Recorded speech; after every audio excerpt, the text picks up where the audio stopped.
October the 7th, 2024. Guys, a lot's going on this planet right now. Looks like Israel's in full-scale war on its northern border.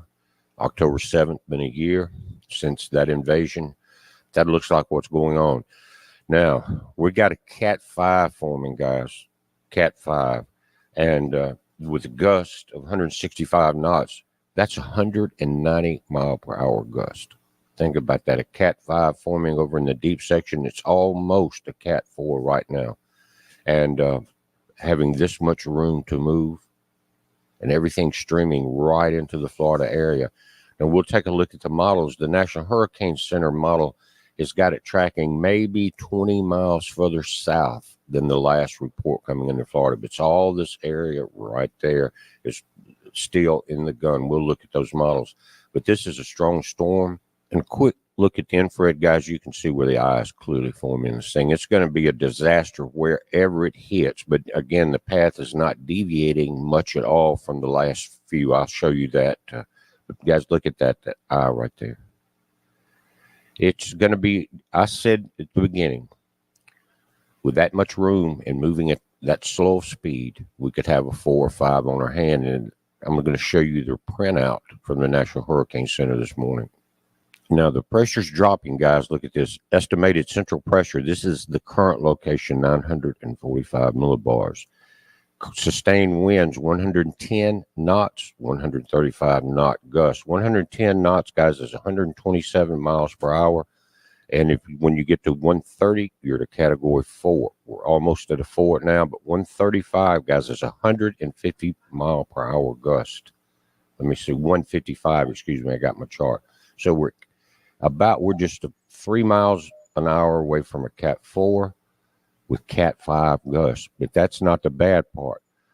Suddenly it's going to strengthen more and more. 125 knots by this afternoon, gust of 150 knots, and that's 173 mile per hour winds. But look right here.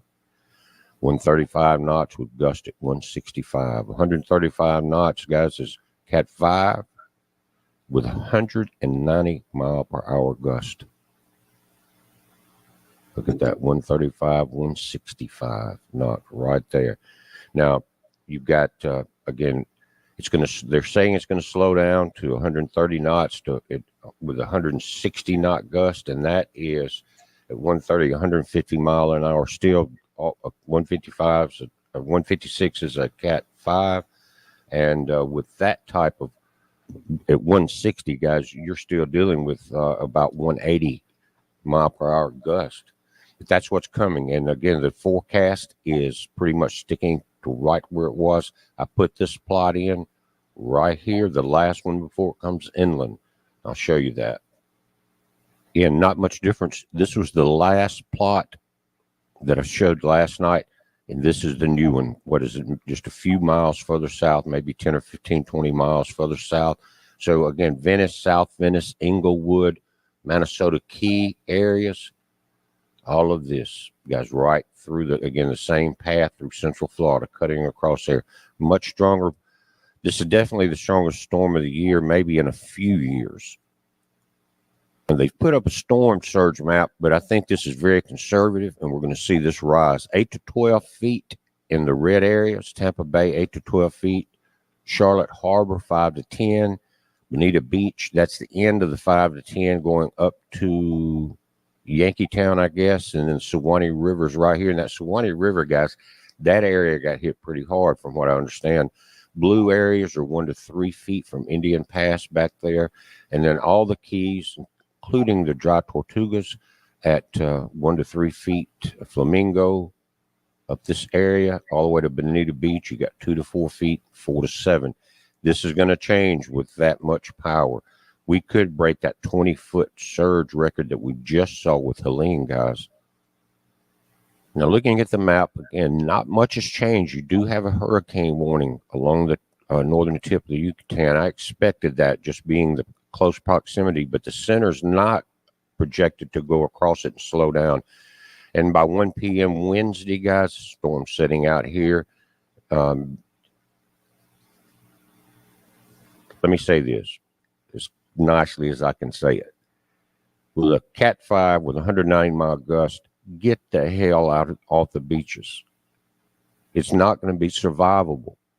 Not anywhere that storm surge is, and then the high wind is going to be so much worse than Helene was, guys. And just like I said, get out of Dodge. One good thing about it is showing going out into the Atlantic and leaving all of our friends along up in the mountain areas right now. Moving at 8 miles per hour, it's picking up a little bit of speed. Went from 3 to 6 yesterday. Now we're at 8 in forward movement. That slow speed is giving it all the time it needs. This is going to really pull a lot of heat out of the Gulf of Mexico with this storm. Now, Sky Tower in Tampa put this up 28 minutes ago. Pretty much same area. Now, you do have the Navy model still on the northern edge right there. Canadian model is right in the center of this, going right through here. So we're still somewhere in this area, guys, but you saw that last projection on the map. Not much difference. Now, this is the CMC model. Pretty much the same thing we're seeing in the center of the cone. You'll see it barely graze the northern tip of the Yucatan. I don't think it's going to get quite that close. It's already got a pretty good eastward track coming right over pretty much the projected area. High pressure setting in very strong after that. Now, guys, this is Siesta Key down in the Sarasota area. Very quiet, calm before the storm. Look out there. Look what's coming, guys. You don't want to be anywhere near this area Wednesday. I can't overemphasize that enough. You're not seeing much here now, but that right there is a pretty creepy scene if you've seen these before coming ashore, like Camille, things like that, guys. You can just see it. It's buffering right now, but not much wind. Looks like the tide is out. Very calm. Just get ready. It's coming. And guys, this is the webcam at the southernmost point of the continental USA, 90 miles from Cuba, the Conch Shell Republic right there. And it's kind of buffering too. We've seen it worse than this, guys, but it's starting to feel it. I'd watched this particular camera last night before we went to bed. It was very calm there. Winds weren't picking up at all. Not much rain, but you can see it's raining off and on here as it's buffering. The winds are starting to really take effect. A lot of the west coast of Florida webcams along the area that we're watching are either buffering or not online at all. But this is what we got there on the southernmost tip. Guys, we're going to watch it very closely again. Cat 5 with 190 mile per hour winds. That's all you need to know. You need to move. Get out of the way. It's a heads up. We're watching it. Be safe. Hey, welcome back, everybody. Good Monday. Great to see you. Got a big time.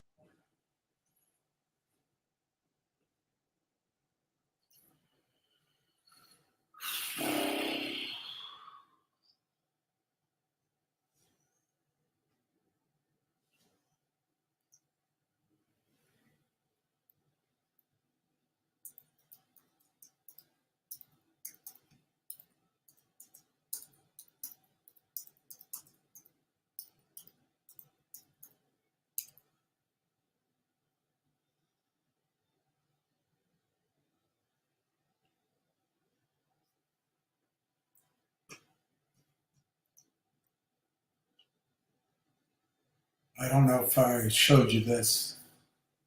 We're waiting for Ham at noon. This is in the Jerusalem Post, August 4th. I have a feeling I showed it to you.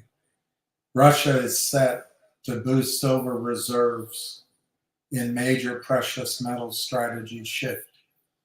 Russia shifts its precious metal strategy, adding silver to state reserves alongside gold, platinum, and palladium, potentially having an impact on global markets as central banks reconsider silver's value. Russia may be poised to make a notable shift in its precious metal strategy, with silver potentially emerging as a key asset in the country's expanding state fund, According to a report released by Interfax this week and cited by Bloomberg, Russia's draft federal budget outlines plans to significantly bolster its holdings in precious metals over the coming years. Notably, the budget includes plans to acquire gold, platinum, palladium, and, for the first time, silver. The inclusion of silver in the state fund's acquisition strategy marks a departure from recent trends. While central banks around the globe, particularly Russia, have set records in gold purchases following international sanctions. Thank you, Samantha Power. Thank you, Blinken. Thank you, Victoria Nuland. Anything you can do to race, to speed up the decline of the United States, thank you. And it's just as long as we can keep that racist, misogynist, anti-Semite out of the office, I'm all for anything you can follow up with, Kamala. That would be great. If we have to give up our international standing just to keep that son of a bum out of the office, I'm all for you, Kamala. So Russia has set records in gold purchases following international sanctions. Silver has largely remained off the radar. This latest development suggests that silver's role may be changing. Russia's move comes as part of an ongoing response to economic sanctions. Thank you, Victoria Nuland. Thank you, Anthony Blinken. Thank you, Samantha Powers. Thank you, Barack Obama. Thank you, Kamala Harris. Thank you, Joe Biden. Russia's move comes as a part of an ongoing response to economic sanctions, which have isolated the country from the SWIFT banking system. Since then, Russia has increasingly focused on diversifying its reserves with highly liquid assets like gold. However, the mention of silver in this latest budget is significant, as it represents the first time any central bank, again, thank you, Kamala Harris and Joe Biden, first time any central bank has explicitly included silver in its purchasing plans during the current bull market for precious metals. Wilhelm Mittelkoop, it's official. Russian government starts buying palladium, platinum, and silver, besides gold. This is a Bloomberg terminal. This is what a Bloomberg terminal, at least that's what I think it is. It's how I remember them, this weird color. I might be wrong. Russian Ministry of Finance proposes to keep spending on precious metals. 50 billion rubles in 2025. Start buying palladium. That must warm the heart for John Platinum.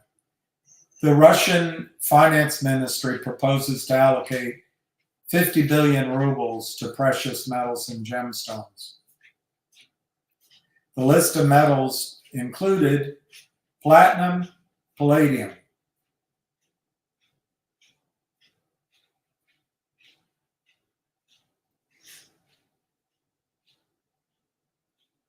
The plan is to acquire refined gold, silver, platinum, and palladium to increase the share of highly liquid assets in the state fund.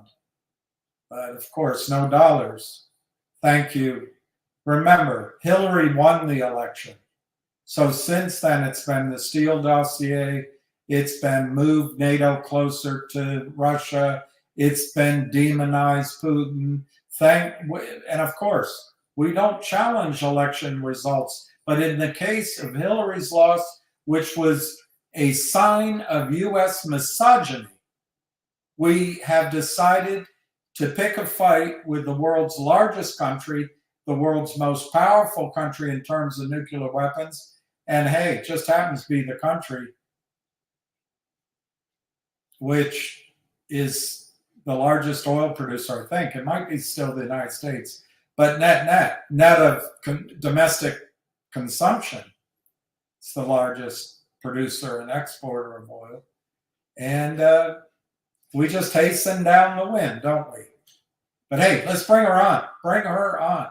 Let's get Kamala in there and we can finish this off so that your daughters can grow up in a third world standard of living. It's okay. At least they'll be equal.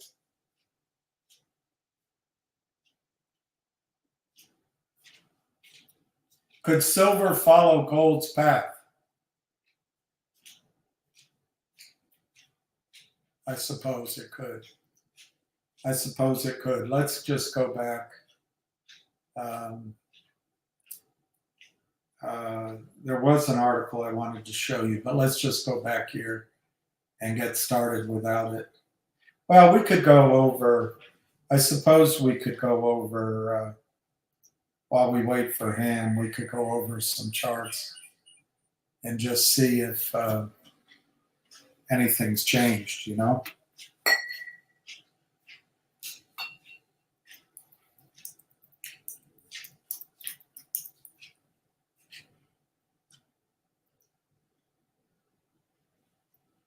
We can see.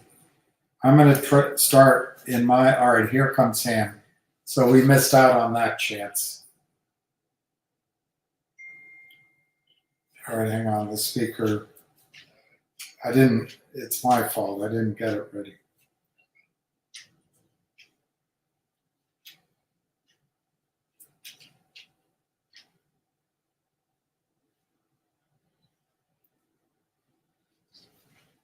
Battery 100%. Connected to Bill's iPhone. All right, you're connected. Hold on. Give me 1 second. Are you all right? Yeah, I just watched them wash more trades and finger motion. Anyway, today everyone, okay, welcome, blah, blah, blah, blah, blah, blah. Finger motion, they're actually out there washing stock pretty aggressively now. They washed 44,000, 30-something thousand. They just did it another 10 to 12,000 at right here, now up to 144 the buy. We lose 20,000 shares and nothing going on. All of a sudden, it's like a firefight here in this little space of buyers and sellers all meeting up. And just remember, when they watch the trades, everyone, clean your ears. I'm going to say it again. They always do it at the low. I remember buying stocks, and we had to take out a seller on the offer side, meaning we had to pay up for it. A wash trade by the criminals is always done at the low. You see it time and time again. They keep doing it. That means they're moving trades from their one account to another to make more money in some account for themselves. So they call it cherry picking, whatever you want to call it. They're defrauding their own prime brokers, you name it. There's more crimes between these characters, and it's just amazing that they're even allowed to even walk the earth. All right, but they don't think we're paying attention to it. Another couple of thousand just crossed now. We're up to 150,000 shares. The stock was trading 20,000 shares. All right, what's the bad news? Goldman upgrade China, buy Tepper, buy China. Finger motion only does business in China. Oh, they must do the business in China that they can't make any money from. So the whole economy is going to boom, but finger motion will have nothing to do with it. These guys are, it's just hysterical what they keep trying to do. It's just remarkable. And there's another trade. Now we traded 217. I don't even know where that came from. We went from 144 to 154. People, this is getting so stupid even watching it back and forth. And I just want you to know that this is the SEC, you know, that allows this. FINRA, the SEC, you know, if you think about it, everyone on this call would have no idea, zero idea, if this was going on in any of your stocks. Because the buy-in and the trades, we'd have you upside down, you wouldn't even know it. But since this is slow motion and we track the guy, you can see it is so clear what they're doing. These are what we call prearranged trading amongst the same people back and forth. I just copied it again, sent it to the DOJ and the FBI again. Okay, I post this nonsense to educate you, but really it's basically building a book for them to actually see the times of these trades. It's based on, our knowledge of what we can see. Okay, so it's basically follow the sell tickets. It always leads back to the close. And here it is going back and forth. Remember the real short, the numbers come out, they updated on October 9th. So I guess that's 2 days. So we'll see like October 9th, 10th. These wash trades you're seeing now will not reflect in the updated short because it's there's a cutoff period. So these trades will be in the next one. So we'll get the pattern. It's 1,520,000. Are they lowering it? We'll get to see it. If they are increasing it, we get to see it. We know the price range is right here. So they're doing it not at higher levels, but lower levels if they are doing it. So we get to understand everything about what the real short is doing. That will tell you about what the naked short is doing. Okay, that's why we follow the real short. And here it is, they just dropped it down. They just traded at 217, they opened at 214, 213, now there's 100 shares open at 210. There's probably another wash coming up. Whenever you see the spread close within a penny, they're gonna cross another trade. We're at 158. If you just follow the bouncing balls, all of a sudden the stock has gotten so active. I mean, active for this thing. It's trading 20, 30,000 shares. And all of a sudden it got active with sellers and crosses. And I don't know what to tell you. These guys need to be dragged out, thrown in the street, beaten with a baseball bat. That's how disgusting this is, that we have to watch this. And based on financial futures on these criminals. All right, but again, the reason we're watching it is because it will change your life. When they do fold, it's going to be brutal for them. And again, Pat Byrne, people posting on me that the guy from Robinhood, some CFO, is going to be maybe named the head of the SEC. He may be the favorite. It doesn't make a difference who the figurehead is. The policy, which is what Pat Byrne will implement, will be forced stock settlement. And that'll be pushed by Donald Trump and Devin Nunes and those people. I put up a story from the USA Today about DJT blaming the naked short sellers for their losses. Do you think that statement's going away? No, it's going to be forced. I've been yapping about DJT and how what moron is shorting the president of the United States stock. And as you can see, it's starting to turn up in a big way. I had a group of shareholders, I know it's 3, maybe more, that had bought stock at 16. They sold it at 18. I advised them to sell it. The reason I advised them to sell it is because they own stock at 25. One guy owns it at 38. One guy owns it at 29. And they made 2 points. So if you own it at 29, take away 2, you own it at 27. You don't add more risk. You reduce your risk. That's the key. And that's how traders on Wall Street do. If you want to stay with your position, you got to lower your cost. So instead of 29, they got it to 27. So if the opportunity to stock gets a quick flush, I would advise them to buy back in, buy the dip, sell the rip, and just keep trading it and keep lowering your cost of your position. Once you get your position from 29 down to 21, and the stock's 24, now you don't have to say my cost is 29, I own it 21, I'm in the black. So that's how you turn your positions around. Many of us, all of us, have bought stocks higher, and you try to figure a way out of it. I did that in GDC. I told you I paid north of 3, and I averaged down to 70 cents, and that's what turned a losing trade into a very profitable trade. All right, and as you can see, we just keep the 209 to 210 in the finger motion. Again, these guys are doing these trades, back and forth to themselves. How the government allows it, it's just manipulation. The volume increases, gives the appearance that there's a seller, it's all fake. The manipulation of the price, again, is criminal.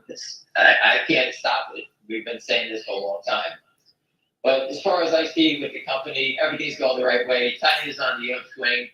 think about all the positive things that are going our way. People were shitting on China.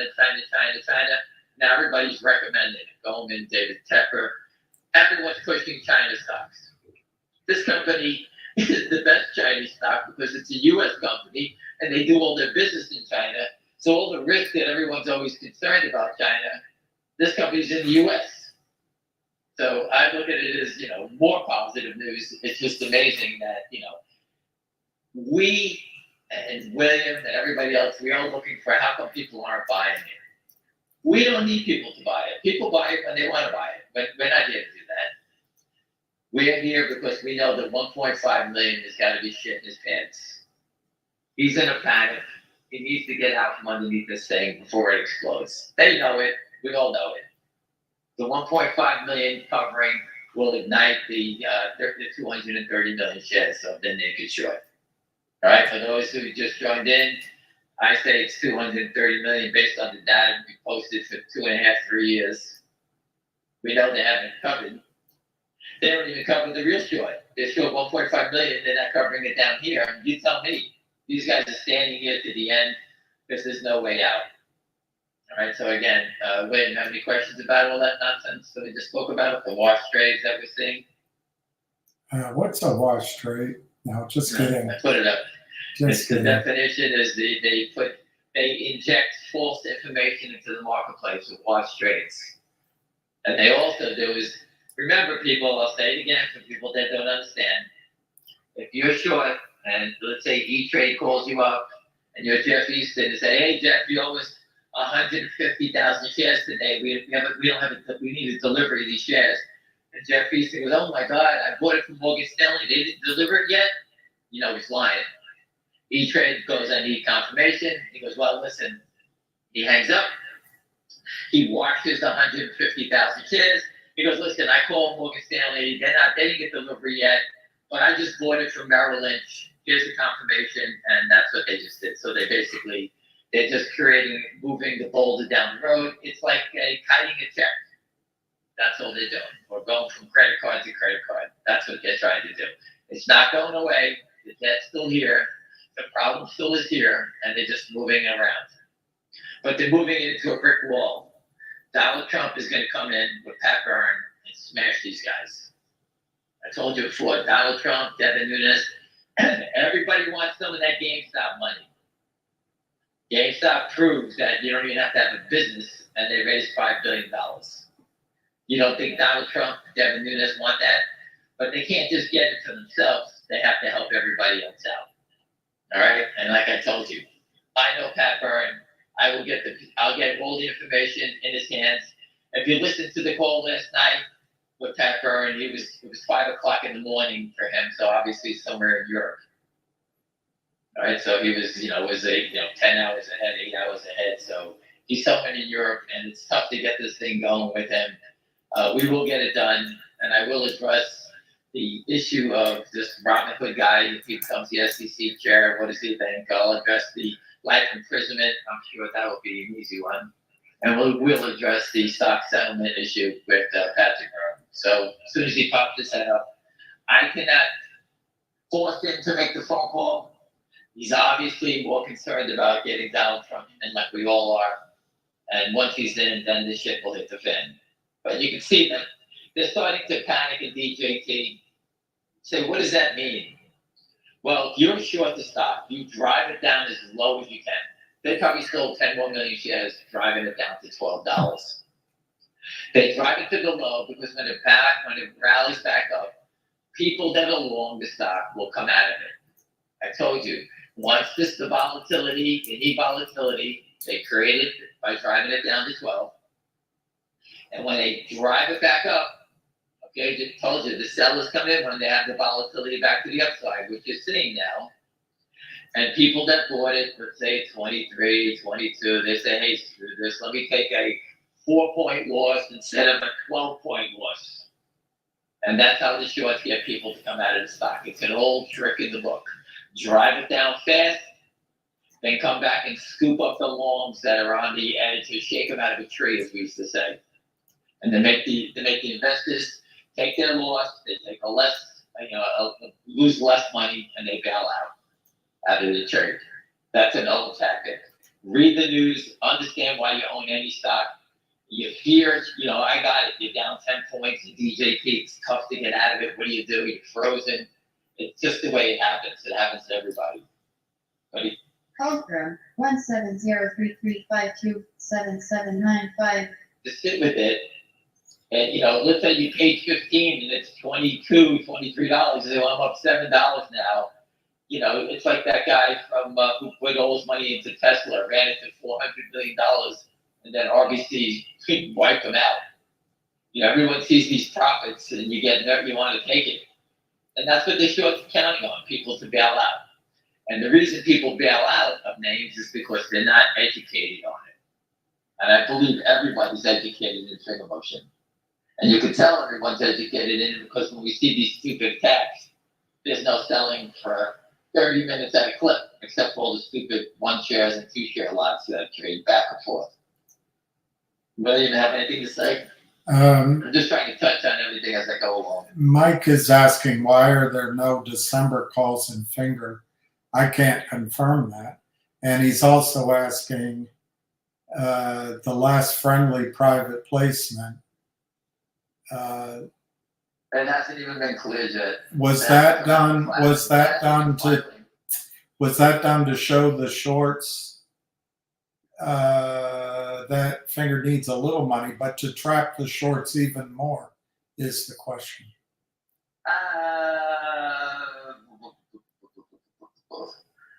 I think that the reason they probably raised a few bucks is because there's new opportunities that needed a few bucks. Right. The company's been holding off from raising any money. So if they get an opportunity from the Chinese government, what are they supposed to say? We can't do anything because we're fighting shorts, or do you want to lose this opportunity? So maybe the Chinese government said, okay, you can do this, but you need to put this type of money into it. And, they had no choice. So they did it with family and friends or whatever it was. And it's restricted for 6 months. There's no selling the stock. So these people are believers. We met with a lot of them. And those people are not selling their shares. They told us then, and the stock was poor. Do we think they rang the bell to NASDAQ and they said, well, let's sell it at 2? That's completely false. But I do think they got an opportunity from the Chinese government probably, and I think to take advantage of it, unlike a naked short seller, everything in life you need money to make money. The naked short sellers don't need any money, they just sell and get money. It's very different. And that's why this crime needs to go away. And if anybody's in Florida, I hope and pray you guys make it out okay and don't get destroyed with these storms. It's amazing, what's going on here. It's hitting in the sweet spots where I know people from Tampa, down to Naples and to, Palm Beach down to Miami. I know a lot of people in those areas. So be safe, prepare, do what you have to do. And Just leave. Well, it's in a tough spot. They don't know whether to drive north. I guess the place to go is to the Keys, to go south, I guess. I don't even know, because the thing is going to be higher, so I guess you go south. Drive to a blue state. Drive to Go Delaware. to the state where the Democrats are running it, and you can get There'll robbed. be no hurricanes in blue states this year. Yeah. Anyway, any other questions about DJT? Anything about that? Do you follow CHSN? I follow CHSN. We bought it all below 2. We sold it at 44 the other day. How's that trade? Is that good? I never heard about it. No one ever follows CHSN. Listen, it's all bullshit. These things go when they go. Someone was short, got busted, and they grinded him to death. That's what happened in there. I told you before, finding a short squeeze stock and understanding it is like a needle in a haystack. We have found a needle in the haystack, reported on it, every gory detail of it. We pointed out the short, we pointed out why it's here because of the toxic note. Everything about it has been documented. I do not chase names that I do not have any understanding of. If you do chase names like that, okay, and you run in and go buy it, and you'll say, God forbid, you paid $16 for it. I don't know where it is today. And the thing drops like a stone. You get wiped out. These are needle in a haystack. Everyone looks at these things like it's, I spoke to a gentleman from Miami about this, and I used the analogy. It's like a car crash. Everyone pulls up in your car. We have to look at it. It's called rubbernecking. Don't look at it. If you don't have it, what the fuck you looking at it for? What does it make you better? It makes you feel better? Stop looking at it. Go find one. Go look for yourself. It's not easy. This is like impossible to find these things. And I think we got the education, we got the experience, and we've been following it for a long time. And you can sit there and say, why isn't it going? Because the people on the other side of this trade are going to get roasted to death. They're going to jail for life. They're going to lose billions of dollars. CHSN, there's a bunch of small hedge funds that got blown up in this name because they were shorting it below $2. And it's a non-event. A couple of guys lose, $50 million, big deal. You're looking at finger motion, guys losing billions. 230 million. Each dollar up is $230 million loss. This is going to be a massive mess for somebody. And you can see it's slowing down, the volume is slowed down. You don't need to buy it. If you want to buy it, you buy it. You don't want to be part of it, let's go find CHSN by yourself, go knock yourself out. It's gonna happen. I just can't tell you the day. I've been saying it for a while. We don't control it, but now we have our people in charge. Okay? The criminals are losing their protection. All right? What is it? The fox guarding the chicken house? Is that what it is? The chicken coop? That's not happening anymore. I'm telling you, just Pat Byrne is a gentleman that is all over election fraud. And he's not a Democrat, he's not a Republican, he's here for the United States of America. And this guy is, if you just read his post, he's so focused on this election. But when he gets in, he told us what he's gonna do. You know the event, and you know the day. The date is the election, the event is short covering, and the conversation. It's like a stop getting the FDA approval for this cancer drug. That's what you have that information in your hand already. That's what it is, right there. That's how that's the way I can describe it to you. It's like it's like a game of roulette, a Russian roulette. These guys are sitting here and they're gonna put the gun to their heads and they don't even know what to do. The crime you're seeing today, this washing of trades, it shows you how desperate they are. And you can sit there and say, oh, come on, cut the bullshit. When are you going to buy it in? For the assholes that say that for the 1000th time. I can't tell you when it's going to happen, but they're trapped.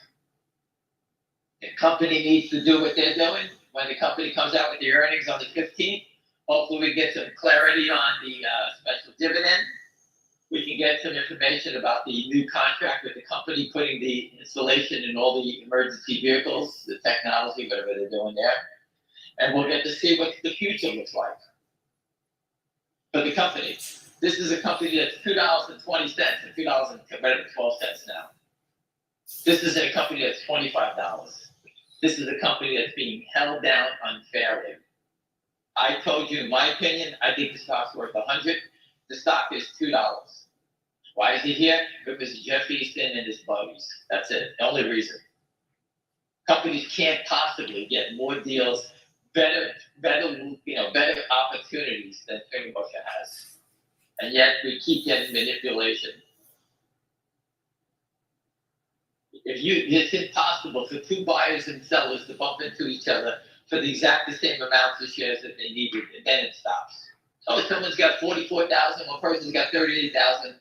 Let's cross it, and then we'll just stop trading the rest of the day. That's exactly what happened. That's exactly what happened.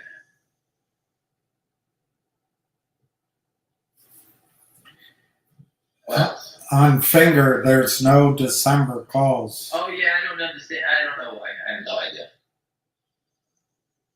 Market makers determine the options, not the company. No one else does. The options are all trash. They're 10 cents. They're 10 cents. They're 10 cents. There's no activity. These are like, if you're right, you know when it's going to happen. You make more money than you'll ever see in your lifetime. I tried it. I lost, $7,000 a while ago. I thought I was hearing from the Devin Nunes group there was going to be an investigation coming out. I took a shot. It didn't work. What am I going to say? You can't. I'm not trading a lot of names, so I just can't keep rolling $7,000 to $10,000 and throwing it out the window. So I'm just sitting back and watching, and I'll wait for it to happen. What am I going to do? Remember, if we break them here, there's going to be another 50 more opportunities for us. Okay, I don't know what they are, but we'll find them. Andy points out there's 22 days to go. Did I fuck it up again? He didn't put it that way. I'm sorry. I have so many numbers in my head. I'm groggy. But is it 22? I guess. Well, I have 23. Tomorrow is 22. Am I okay with that? Or is it Well, I think Monday's, I got it wrong. It's next Monday is a holiday, not today. I don't know. Does it really matter? I'm at 23. I don't know I don't want to. Someone gentleman corrected me before, and I don't know exactly how many trading days between now and November 5th. If someone can give me the correct number, I'll change my photo of it. If I buy a stock at 5.25, 5.50 and sell it 5.25, is it considered a wash? For tax purposes, you got to wait 31 days. Right. If it's a gain, though, it's not a wash. If it's a loss, it's a wash. If it's a gain, you own it. Listen, these guys, if you follow the sell tickets, the trades are going from, I'll just say, for example, the real short, he's a buyer, right? We know that because he went down 200,000 on the last report, right? So he's trying to cover, but he can't buy it in the open market because he'll destroy the market price. The stock will go up. So he has to call up his buddy, the naked short. Like I said, it's Jeff Easton and his mother trading back and forth with each other. His mother's saying, "Hey, Jeffrey, I need to cover this. I'll sell you 200,000. Well, today, Jeff Easton's mom called again and said, "I need to cover some more." So Jeff Easton is naked shorting into his mother. Her position is going lower. Jeff Easton's position or short goes higher.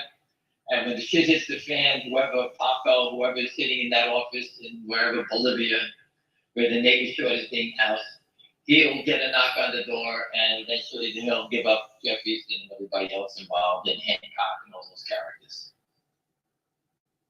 So just follow the money. There they go. The 209 it disappears. Now we're 208 with no trades, 1,000 shares. And it's always a negative, a negative, negative, negative. We're up to 170,000. And you can actually tell if you go to Yahoo and just look at the. Give me 1 second, William.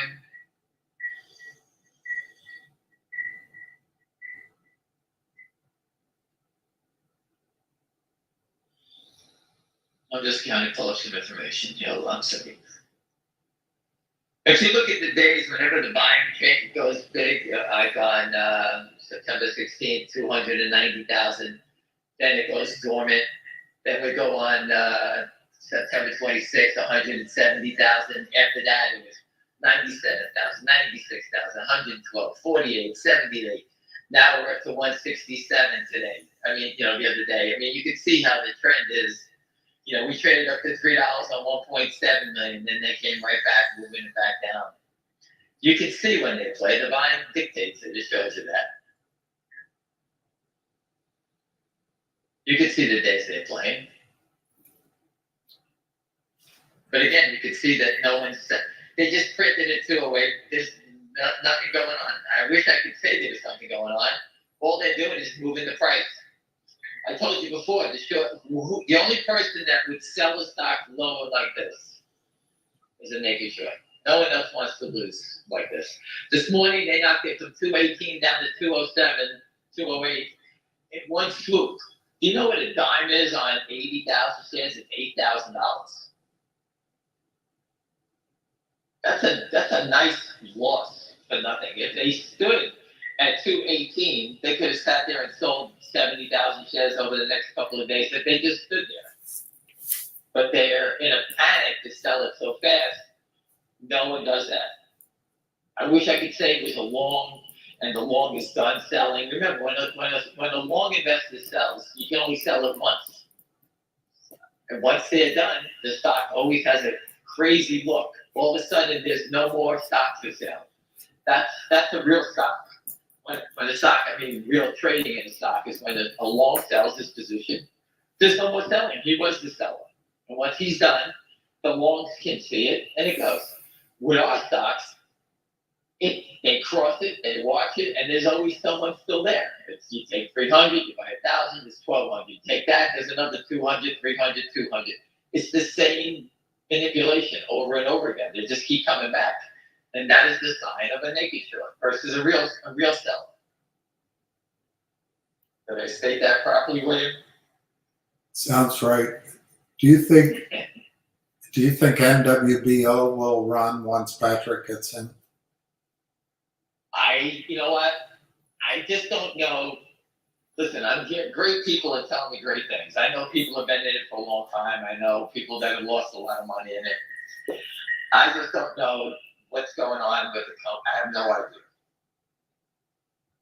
I hope it goes for everybody. But just like GameStop, what did GameStop do? They sold shares to the shorts. And I keep trying to tell people, show me how that's going to change. I don't believe the shorts are playing there that much anymore. Is there a big short position hidden somewhere? I couldn't tell you. But whoever's been doing it has been covering. I think the SEC's been helping orchestrate the covering in that stock. And because they know if it was that big, it would kill everybody, right? I don't think you're waiting on a run in NWB. Oh, I think you're waiting on a buyout. They get success. I'm making it up. Johnson & Johnson buys them out. And if you're lucky, two companies bid. Johnson & Johnson and Moderna both bid on it. And it's $80 and done. That's how I see it. So finger motion was just 208, blah, blah, blah. Now they printed it 207. Now there's a bid for 5,100, and it's 207 to 209. And there's another seller, 400 shares. With nothing going on, they just keep trading it across the and it's always at the low. It's always the lowest price. Robin Hood's chief legal officer I know. to replace Goober Gensler. No, it says, they said, someone wrote it's the lead. It's considered a lead. Oh, so it's not definite. No, it's not definite. But he's in the mix? Unbelievable. Is it a he or a she? Yeah, I'll write that. I'll tell you that. I'll write it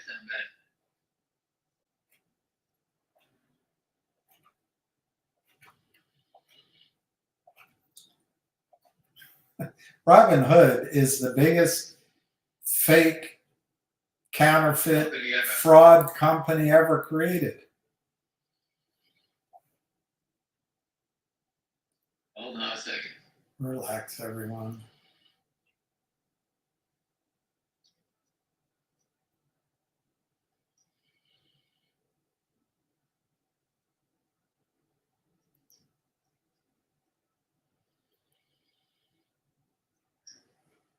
I said the lead to replace Garrett Gensler for the head of the job at the SEC is Busy Brands. All right, so that I put up my pick.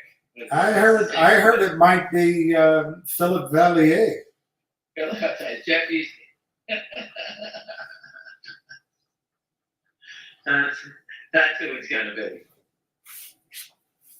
Good Lord, people. Listen, do I need to put up the press release? Truth Social is screaming they need an investigation into manipulation by naked short sellers. So you're telling me Donald Trump is going to appoint someone from Robinhood who is not going to take care of what he wants to get done. If he does, then we have the stupidest person in the world. All right? And I think that, we all know we're not dealing with a stupid person. Hey, let's put this guy in. He'll help protect the shorts. It just doesn't make any sense. And I'm sure Donald Trump is running around telling all the newspapers that he hates to speak to on who he's going to replace the SEC chair. And you know Patrick Byrne is on our side. Patrick Byrne has his ear. Patrick Byrne is the one that has done produced all the evidence on the election fraud. Patrick Byrne, not this guy from Robin Hood. So if there's anybody who's got an axe to grind to get something done, it's going to be Patrick Byrne, and he'll be first up at the table. That's all I need to know. I don't need to listen to anything else. I don't need to know anything else.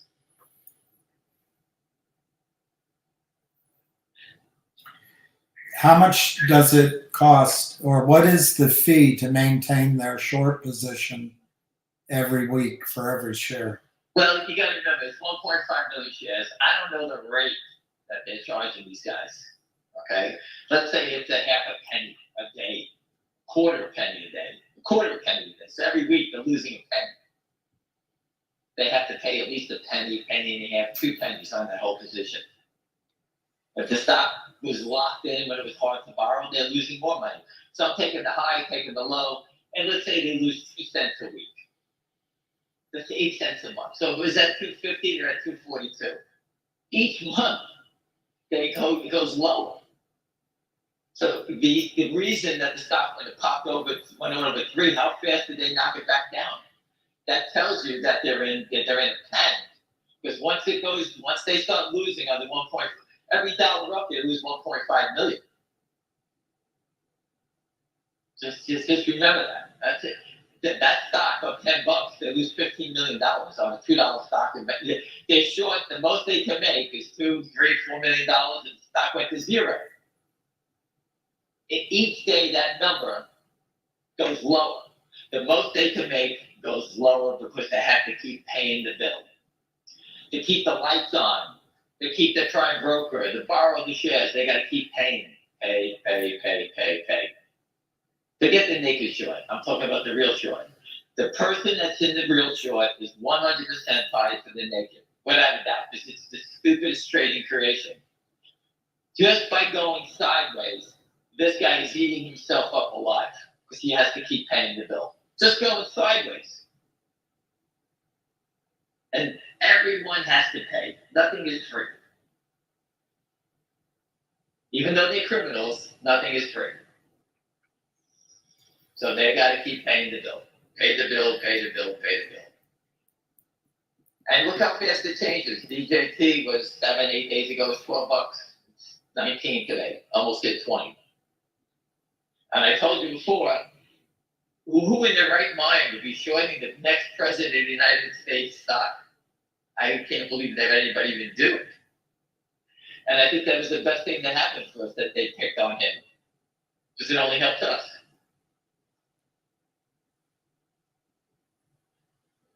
I know I had a whole bunch of other shit to talk about, but I just watching the wash trades and the fake trading going on.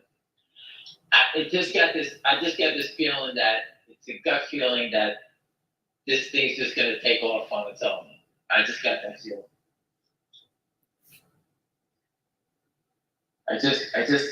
It just feels like they run out of gas. They're watching trades. That this thing, the companies got past. When I first got involved, the company got past, they were just a top-up business, but they get so much more going on that I'm not even concerned about it anymore. If the stock was 20, and I owned it at 2, I would be concerned about it because there's volatility, you can get a big drop, all that. But we're here. They've taken it down so low and exposed themselves so much, they basically made the trade for me a riskless trade. The only thing that I'm waiting for is killing me is time. Time is what I'm paying for, right? That's what I'm paid for. I'm paying. My time is going by. My opportunities to make money in other trades is what I'm losing here. But I feel the upside is so enormous. Why would I race to go do something else? Why would I go buy CHSN? Why would I do anything I know nothing about? I would never do it. Listen, if you're a blackjack player, you don't go to the dice table and try to throw the dice and think you're gonna win if you don't know what the hell you're doing. So I drive in my lane, I stay in my lane. That's where I am. And if you look at finger motion, it's been 173. They did a little cross a little while ago, and then it's sound asleep. That tells me there's no sellers, and all your trading you're seeing is all make believe back and forth. There was no volume, and they needed to create volume. Okay, I'll give you another cliche. All the volatility keeps going to the downside. Volatility has to go to the upside, like DJP. The volatility is going to the upside. And then you see the volume come in. Right now we're up to $19 in the stock. They're just trying to create volatility the wrong way. This is exactly doing what DJP did. DJP went to 12, straight down. Finger motion's down in this range, so we're in the same spot. We're getting ready for the next leg to go back up the other way. Same thing.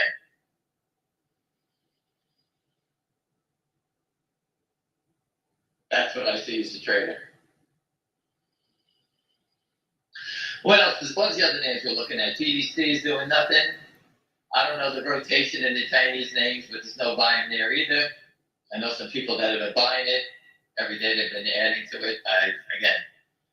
MLSS, I told you I own that at 201. It's 90 to 93, nothing going on. The company came out with good news the other day. I'm told there's more news coming, but we'll see when it comes. But on Kilo, it wants to extend your life. Hurry up. Nobody. Stock's still down $1.50 from the IPO price. Remember, $7. Pay attention to that number. That's the number. Once it goes through that, that's why I think it takes off. But again, the frauds keep playing there. What else? Northwest Buyer, I talked about. Again, I don't know what they're doing as far as raising money, whatever. I have no idea what they're doing, where they stand. CBM, same type of thing. Cancer company, doing nothing. People don't realize there's a lot of stocks that are doing zero in this environment. It's just the same big names keep taking it up all the time. Hey, by the way, I didn't know that Warren Buffett bought a stake in Jefferies. And that's why the stock has gone up from 30 to 60. All right, but Warren Buffett's not right all the time. He doesn't know every position that's going on within the firm. And when Jefferies, and if they're hiding the trades in Jefferies and they take a beating there, well, Warren Buffett takes a beating also. I mean, just like he's doing in Bank of America. He's dumping his Bank of America, right? How does Bank of America stock still hang in there, right? It's just amazing. We said the same thing about Boeing at 190, right? That went down to 150. The wheels are falling off the plane, this, that, the other thing. They left the astronauts stranded in space. That's a positive thing. And remember a couple of weeks ago, we talked about how they rotate the names. They took UNH up to $600. Today it's back down to $585. So they rotate the stocks. When they want to jam the market back up, they'll come back and buy UNH, and then they'll sell something else. Goldman Sachs is up on the day today. So the brokerage firms continue to move higher. Everybody else doing any business in the world, their stocks are for sale. Only the brokerage firms make money. Anything else, William? Do you think Finger is going to turn a profit this quarter or next? I think it's imminent. I can't tell you exactly. Based on what the CEO has said, he told me this is coming. I told you my friend works at Roth Capital. He told me to keep an eye on the big data. So big data comes in. Look at Snowflake. That's all I have to tell you. Go look at Snowflake. They sell data. It's a $55 billion market cap. And they have data in the U.S. Finger Motion has all the data in China, 1.5 billion people. It has to be worth, I won't say 55 billion. Let's say Finger Motion is worth 5 billion. What's $5 billion? The company's worth $120 million right now. Do 5 billion. How high is the stock going to be then? I mean, just, it's basic math. They have access. The press releases tell you that. The partnerships tell you that. Goldman Sachs even upgraded, but you didn't see it, but they upgraded the insurance industry in China. The insurers are going to make more money, meaning that I guess the data is important because every policy that they write, Finger makes money off of this stuff. That's something I wanted to repeat to you. My friend said something, and I remember hearing this, that every policy that Munich Re or Pacific Life Re does in China with the as part of the revenue, every policy written, Finger Motion, it gets a piece of the insurance policy. So basically, providing the data, they now get a piece of the insurance policy. So whether it's auto, life, whatever it may be, whatever they help, whatever the reinsurers, the insurance companies sell using their data, Finger Motion will get a part of that. That's what he told me. Now I don't know what the percentage of that is, but insurance companies do pretty well. Their stock prices never go down because it's just like an annuity, right? Just keep paying it, whether it's auto, life, whatever it may be, right? Wait until after this hurricane to say that. But the insurance, Yeah, William, you want to know something? yeah. Your thinking is like everybody else is thinking, including myself. Oh my Yeah. God, they're going to get crushed, the insurance companies. They're all going to get crushed. Well, guess what? I learned over the years, the insurance companies never lose. And what do? They just raise the rates. They always raise their rates, and you'll see their stocks will go higher. It's just amazing. I agree with you. I said the same crazy things. They're like ABBA. Oh, let's go buy puts on the insurance companies. They're going to get decimated with these storms. Okay, what happens? Their stocks go up, and they go crazy because what do they say? They're going to raise the rates. People, mark that down. See if it ever comes out. Let me know. I really don't follow them, but just if it comes out and you see that story, they've been saying the same thing for 30 years. How long does an audit take of Finger? The new audit. We'll find out in 5 days. Yeah. Right, but they said that this week the earnings come out, next couple of days. Well, I think it's Friday through next week, so it could be the following week. So it's coming. Listen, I had knee surgery three weeks ago now. This will be my 3rd week. Right? You get nervous, the surgery comes, and all of a sudden I'm 3 weeks behind it already. Wow. That's how fast time flies.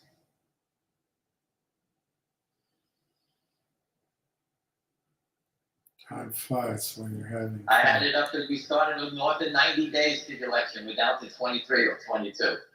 But at the day it is.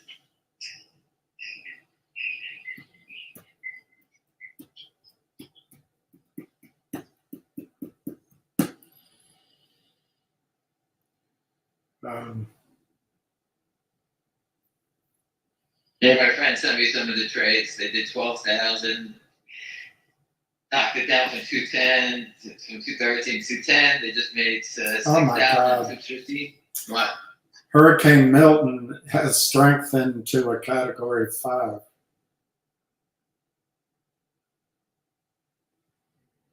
According to the New York Post, it could be the worst storm to hit Florida West Coast in 100 years.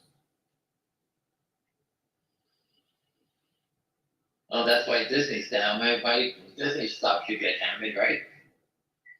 That's what they always say, but they just raised the rates. Just pay more to get into Disney. Well, if there's damage in Orlando, people won't go. So it gets, Well, if you wanted to go to Disney after the storm, that's when you go. It's a good time to watch Snow White when no one's there. No one will be there after the storm goes by. Park should be nice and empty.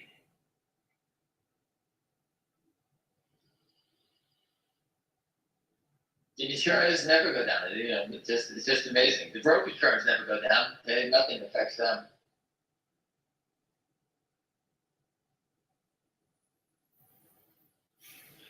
Come on, people, ask the question. Let's go. Come on.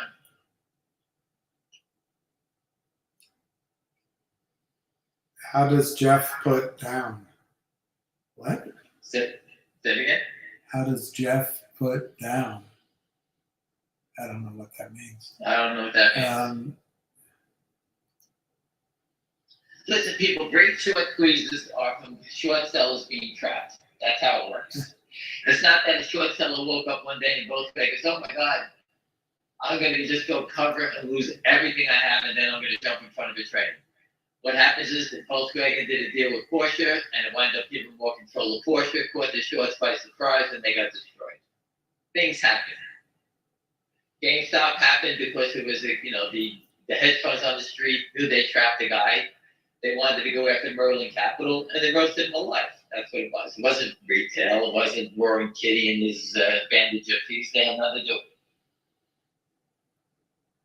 it. I told you, Wall Street used the retail as an excuse. That's all that was. He asked, how does Jeffries put down 200 million fake shares via Lynn Partners on their books? I think they have multiple prime brokers. So I think, let's say they have, 30 million shares short at Jeffries. That's a non-event. 30 million. These are not. These shorts are massive everywhere. So they all carry it. They all borrow. They all make money off of this crime. And so that, what did Pat Burns say? Goldman Sachs is a stock loan program. That's all. But what was the term he used, William? It was just a stock loan desk with the name. Oh yeah. He said Goldman Sachs is just a stock loan desk with the name of an investment bank hanging over the door. Right. So this is how they make money. So they entice these hedge funds to go out there and loot, right? And they sit there and say, okay, this is Jeffries. We're going to let you do this. We'll give you leeway. We'll lend you money. We'll do all this financing for you so you can carry these positions. But in return, you're going to pay us every day. And they say, sure. So as these guys try to steal $100 million, Jeffries got his fingers out there saying, we want $5 million. We're like the mafia. We want our piece of the cut. Right? That's what they're saying. Right? Like they say in the mafia movies, they all want a piece of the cut. The mob wants a piece of the cut, whatever it is. That's how it works. Everyone wants to get paid. The government wants to get paid. Everyone wants to get paid. The brokers get paid. The prime brokers get paid. Everyone's getting paid. So the cost to carry these positions are not free. So you get to steal $1. By the end of the day, you wind up making 60 cents out of the dollar. 40 cents goes out the window to everybody you got to take care of. And that's why I keep trying to tell you, the real short, he trapped himself in this thing. Benchmark said the thing is worth 5. All right, so who's selling it at 2? Right, these guys have trapped themselves. And they never thought that people would follow it like as closely as we have.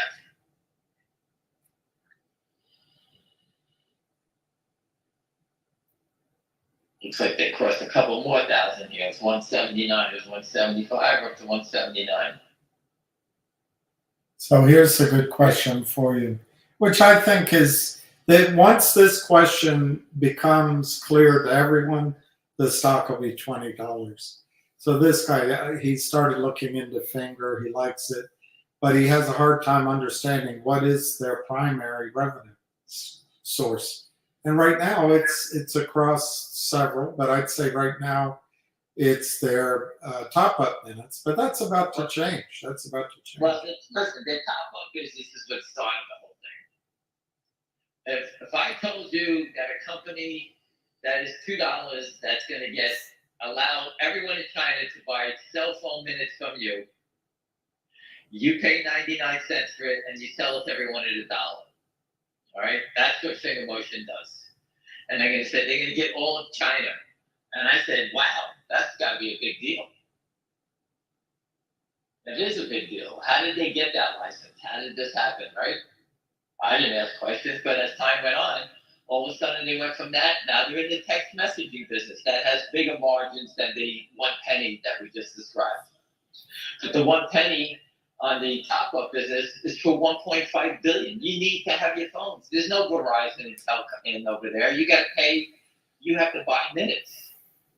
So it's a different system than we have here. We all think that you pay Verizon. They are Verizon. You have to pay Finger Motion. So the more Finger Motion keeps getting entrenched in China, the more they're going to get of this top-up business. The players in there with 10 cents in Alibaba. I was told that Finger Motion came from the ashes because of Baba and 10 cents got caught selling phone discount cards to billionaires who then sell those cards in, let's say, Singapore. And basically they were paying it in the Chinese currency and then getting paid outside of the Chinese government, outside the region. So they were laundering money out of China. And Alibaba and Tencent got caught doing that. So their punishment was to create a new company that would do this whole thing, and that's who's doing it. And you say, why isn't the Chinese government backing them? The Chinese government cannot back a U.S. company. So that has been the company is a U.S. company. It's not a Chinese company. It's a U.S. company. But it's a U.S. company that's got the strangest connections into China that are just out of this world. And just go look at it, take a step back and say, how did this company get into the telecoms and get data from the telecoms? How is this company selling Chinese phone minutes to all the Chinese consumers? How is the Chinese, are they doing, the SMS text messaging? And now they're installing software in every emergency vehicle in China. How the hell did they get that?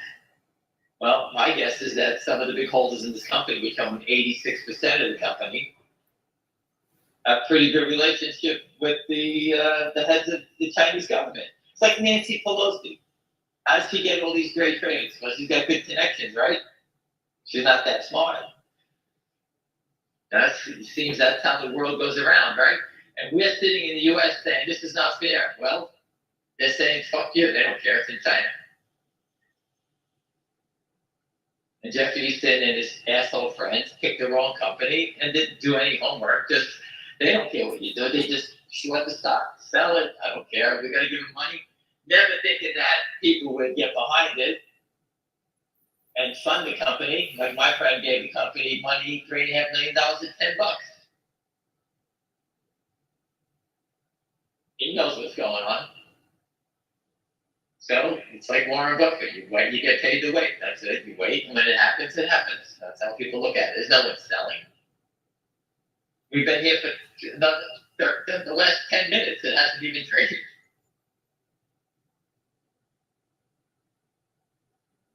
There's the sign. There's no one selling it. If it wasn't for the fake trades, the buying today would probably been 29,000 shares. 150 is all fake. And tonight, when someone posts the data on the naked short data, whatever that data is, that'll tell us how many people are buying. So if someone bought 30,000, 40,000 shares, that's what it is.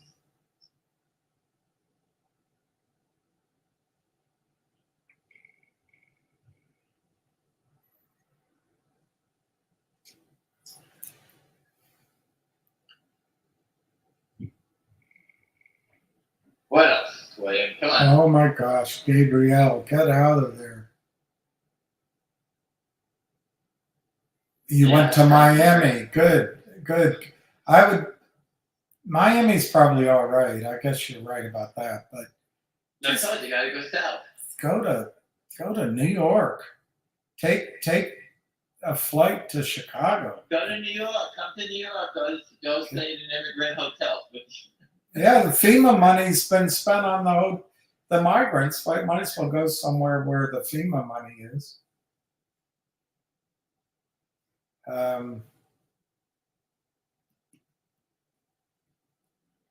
When do you think Finger's going to go after earnings or after Trump gets in? It can go in the next 3 minutes. How's that? That's my opinion on that. When you least expect it, that's when it's going to go. We're all going to turn our heads, and the thing's going to take off like a bottle rocket. That's how it's going to happen.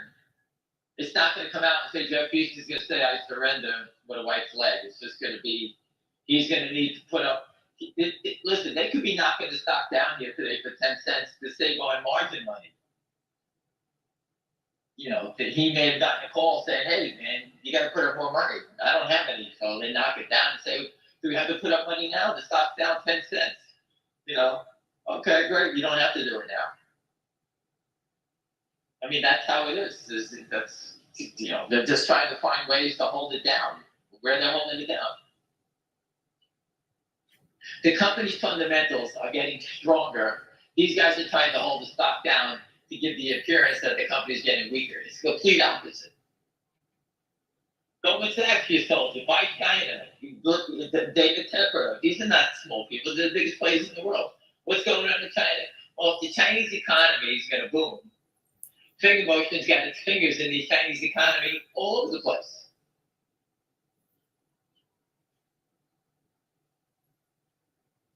Okay, they're not mature businesses. There's a lot of, they're just ramping up. I told you before, Amazon took 10 years to become profitable. 10 years.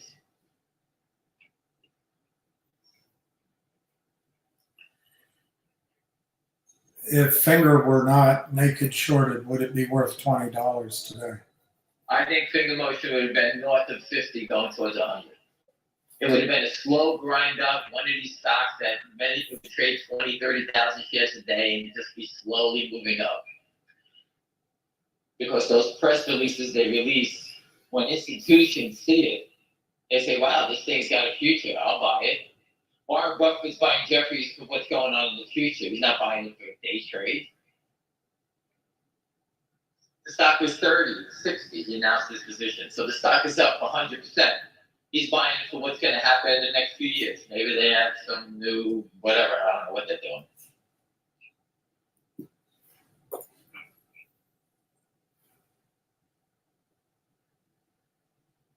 Listen, I got it. Listen, we're all small players, and we're looking for fast returns so we can move on in our lives. That's it. We're all in the same boat. I got it. The naked short has turned this into a long-term play because they're unfairly holding it down. I'm sure if the stock ran to 20 real slow and was grinding up, a lot of us here would have sit there and say, screw this. You know, I'm up $10, I'm going to move to the sideline and go find something else. That's how the market is. You start saying, I'm up, I'll take some profits and I'll move along. But they keep holding it down and people can actually see what's going on. And when I speak to friends, they all notice, they all see the same thing, saying, hey, this is getting better. This is not getting worse. And the stock's still cheap. I could take a shot and get a nice home run swing here without putting up any money. And that's what I think you're missing. And real big players like to accumulate for themselves. They like to get in at cheaper prices. They're not here to provide you with profit. So the market's selling down. The stock is 208 to 209. It was nothing by nothing. All of a sudden, 3,600 comes in for sale. Now, if I wanted to sell, I wouldn't offer it at 209. That's a fake. That's a short by the short. So I expect a wash trade again. And then, you'll see it shortly. Wonder where all this activity comes from. Excuse me? Wonder where all this activity comes from. Merrill Lynch doesn't let their brokers buy or sell it, and the rest of the street the same. So I told you that it's all crap. The volume is all crap. It's make believe. I told you that. I put it up earlier. 90% of the volume is fake today.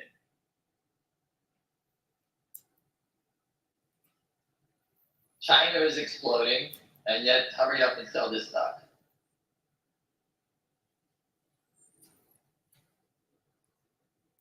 Just follow Alibaba. If you look at the timeline, Finger Motion is in business with Alibaba. Alibaba's gone from $80 to $117 today. Finger Motion has gone from 208 to 215 to 208. What's the rush to sell it? There is no rush. It's just manipulation. I can't stop it. We can see it. I report it. I get on these calls not to waste my time. I'm trying to do is to expose the criminals.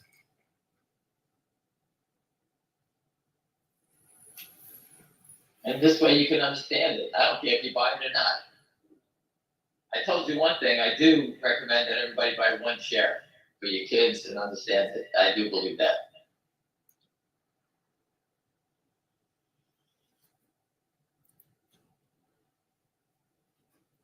I do think it's important that you do it. Because imagine if you did it in CHSN, and you watched it go from $2 to $44 in the aftermarket. This morning was, the high was $18. The other day, I guess $18.65, but I saw it at 44. I took the chart up. Imagine if you had one share, you could have sold it, bought it back, teach the kids something. This is a short squeeze, if we were in that stock. That's what it's about, education. And you're getting a once in a lifetime opportunity. The President of the United States, his stock is being manipulated by naked shorts. His company came out and said, Devin Nunes came out, we need an investigation into the naked shorts. He didn't say shorts, naked shorts. Pat Byrne is an expert on naked shorts, and what is he doing? He's going to what? Enforce the rules on stock settlement. That's the only thing he wants to do left in his life. There's that red-headed Russian spy. Listen, Pat Byrne has done more for this country than everybody on this phone call has ever done. I know. Listen. Well, you've done a lot. You've done a lot. Listen, I'm a coward. I would have slept with the Russian spy. They went to another Russian spy, female spies. I would have done whatever it took on that front. Pat Byrne put himself out there with, trying to bribe Hillary Clinton. He's done so much crazy stuff. He took on the election fraud, used his own money. I mean, this guy is, he diagnosed with cancer 4 times. How did he now pick up and just leave and go enjoy his life, right? How did he not just go do that? Think about that for a second. That's a patriot right there. His father owned Geico, he's super wealthy, and here he is, he busted the shorts, and he still wants to do more for people. You guys don't realize what this guy's about.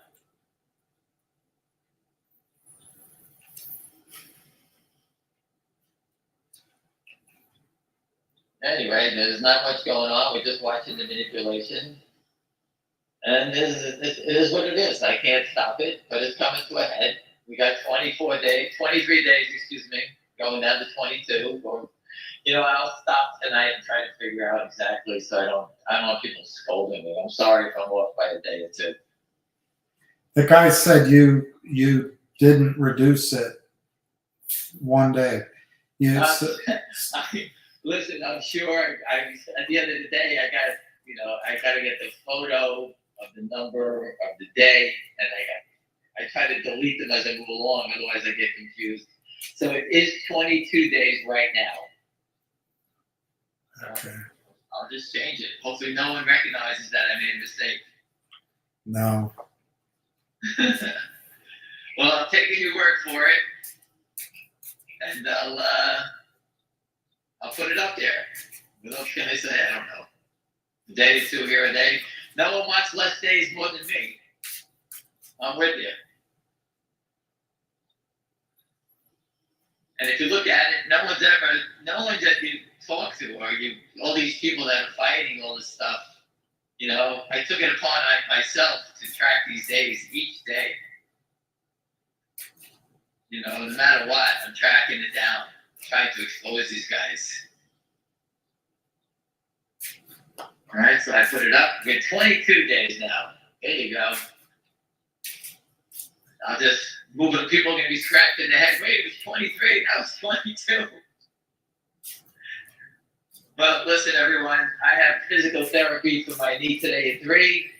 I need to go get perfumed up so I don't smell like a dog, and go out there and do my work on my knee, get it back going the right way, and Listen, people, I appreciate it. Just follow, post whatever you see, the criminal stuff if I'm not looking. If you see any big trades, any sizable amount, please post it. I'll read it. And this way we can track the criminals.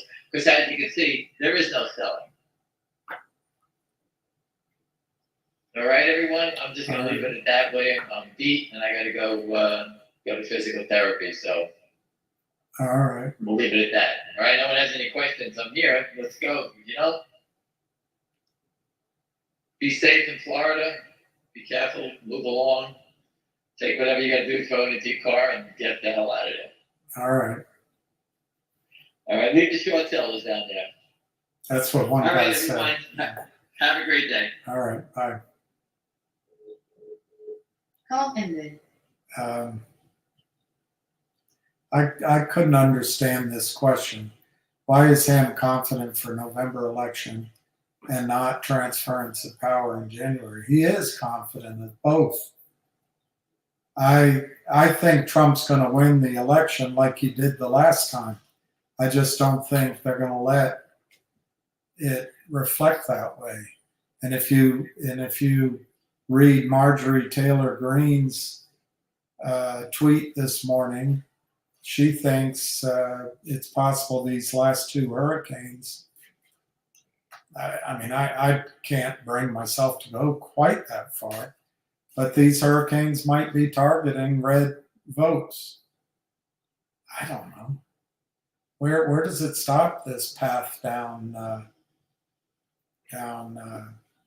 Mad Hattersville? I don't know.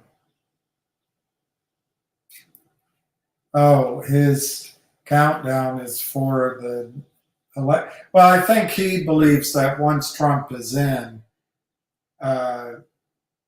there'll be his agenda will move forward. I think you bring something up, Miles. I don't think people are thinking about it, but there's a poison pill in this completely fraudulent July 6th activity. They'll put a motion out on the House that Trump is a felon and that he's an insurrectionalist. And I think it came after the Civil War. So I forget which amendment, the 14th maybe, I can't remember. But I think it's in an amendment, and therefore he's ineligible to be president. So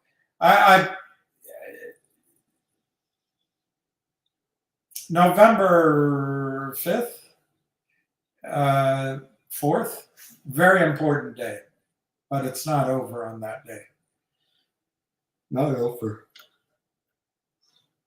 They want Kamala Harris to be president.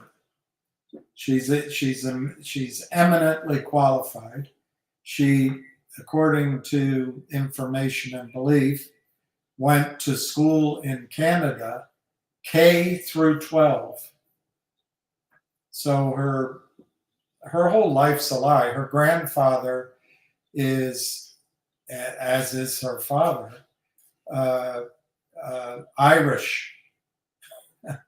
Irish Jamaican, and they were very wealthy slave owners.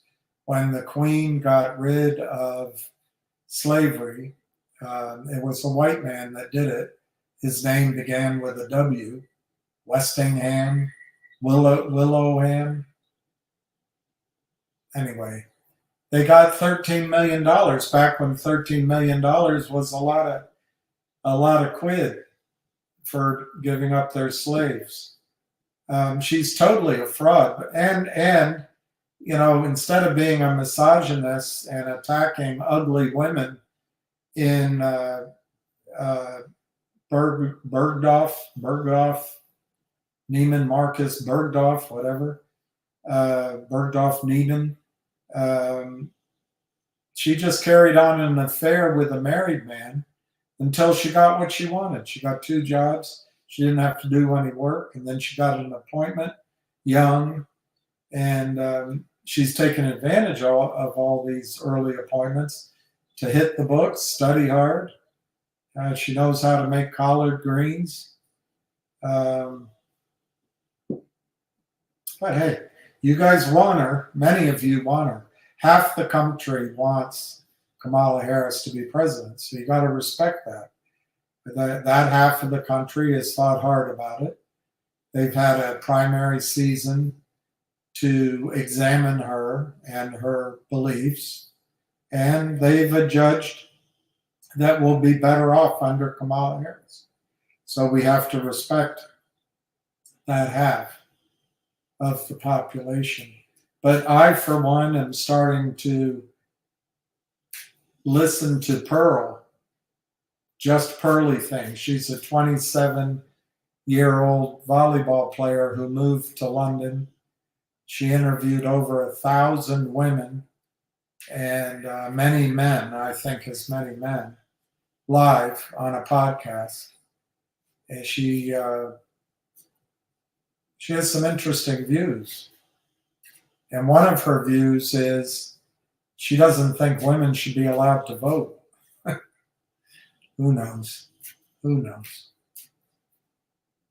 I just wish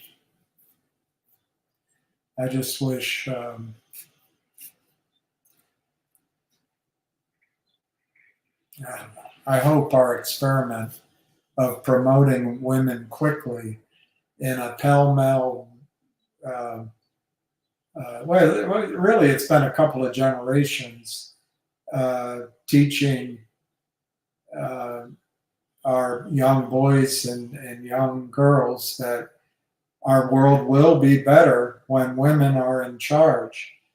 The boys can build the walls and dig the ditches and reinstall the power lines. But we know as a society, the best place to put women is at the top. And everything that's wrong with our country will change. And preferably, we need to put white women ahead of victimhood.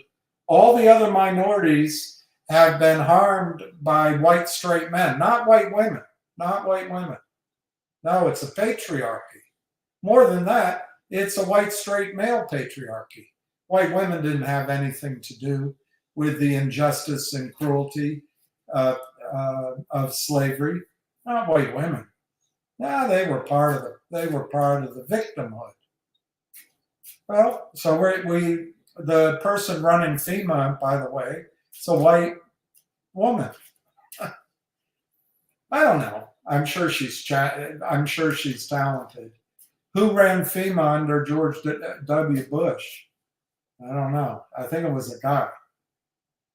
I can almost remember his name. He said, "Good job, Willie," or something like that. But anyway, I just hope the experiment works. It looks good so far. It looks good so far. You cheated an election late at night. I stayed up that night. Wisconsin, Georgia, Virginia, Arizona, Pennsylvania. 2:30, 3:30 in the morning. You knew who was going to win. Then all of a sudden, the vans showed up with pre-printed ballots, checked out from China, driven down by a guy. His testimony's out there. Driven down from New Jersey. Even New Jersey might have gone. But luckily, thank gosh, Congressman Clyburn, he told Biden, look, if you want to be president, you come down to South Carolina, you just got to do two things. Appoint a black woman vice president. Well, he couldn't even do that. He appointed an Indian woman. A woman that benefited from the British Empire. That's what was going on. Canada, India, Jamaica.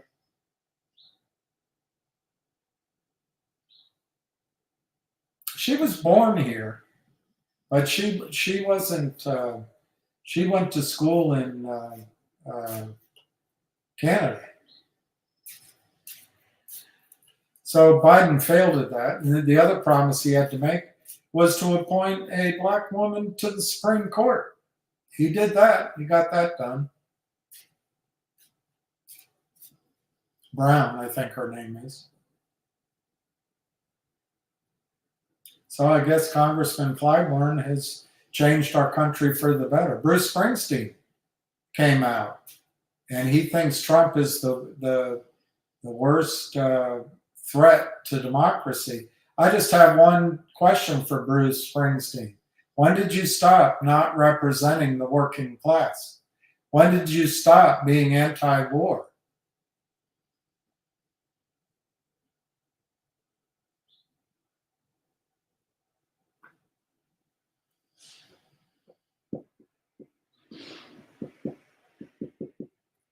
And if Trump were so bad, why didn't he do all those bad things when he was in office for 4 years?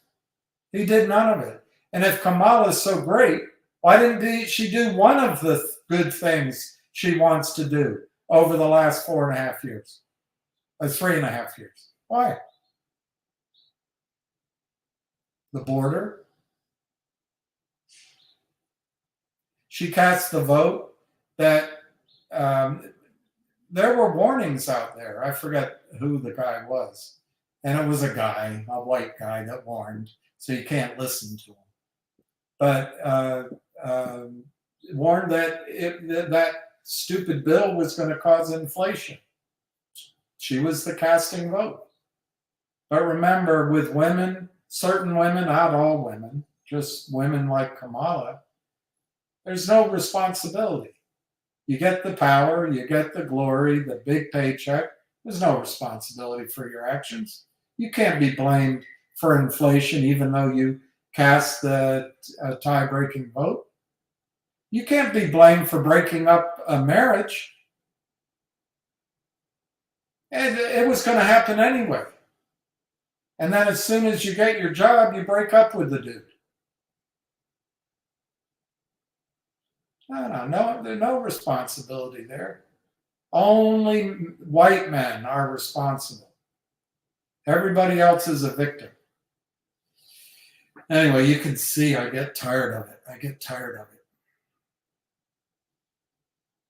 All right, let's look at something else right now instead of listening to my drivel on Kamala Harris. All right, Jesse Colombo on the Bubble report at Substack. He just put out an article, how Russian buying could help drive silver to $50 and beyond. Some of this is repetitive. Russia has announced plans to add silver to its state reserves alongside gold, platinum, and palladium, a move that should further accelerate silver's emerging bull market. Do you hear that? It's emerging. It's good to be emerging. A report from the Russian news agency Interfax last week reveals Russia's plans to substantially increase its precious metal reserves.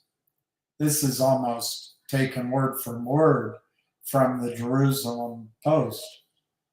The report states that Russia plans to acquire gold, silver, platinum, palladium, and gemstones. It's very repetitive, so pardon me if I skip over it. Bloomberg's translation of the original Interfax report, 50 billion rubles to precious metals.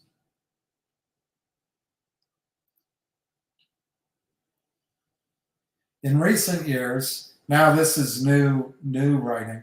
In recent years, central banks worldwide have rapidly diversified their reserves, with gold being the primary beneficiary. In 2023, central banks added 1,037 tons of gold. Just for reference, the United States has a little bit over 8,000 tons, if you believe it. Just shy of the record-breaking 1,082 tons purchased in 2022.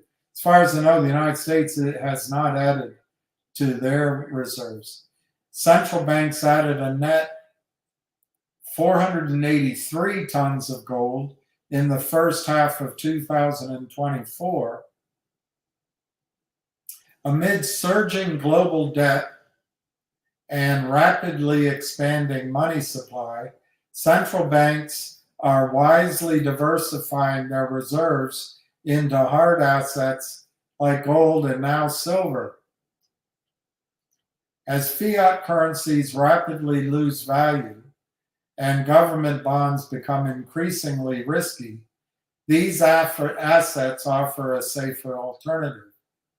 It's entirely logical for Russia to further diversify its reserves with an assortment of precious metals, especially in light of the very wisely applied sanctions by the rapidly promoted lightweights in the Democratic Party, including a legislative aide to Joe Biden, Anthony Blinken, to Secretary of State, especially in light of the economic sanctions that have cut the country off, Russia, off from SWIFT banking system.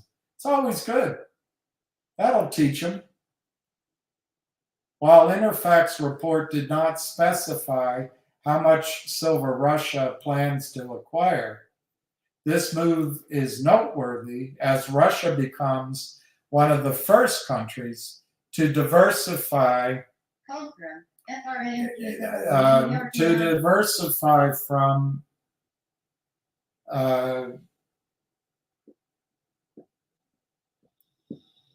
to diversify its reserves into silver.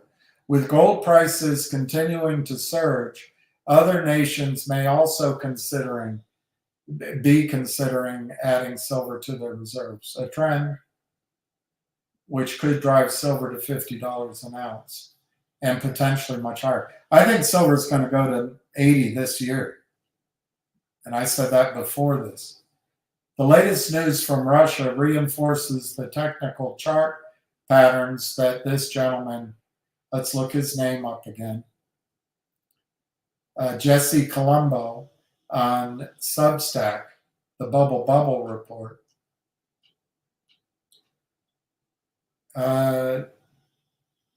His charts, I've highlighted how silver's monthly chart reveals a breakout from a massive 2-decade-long triangle pattern.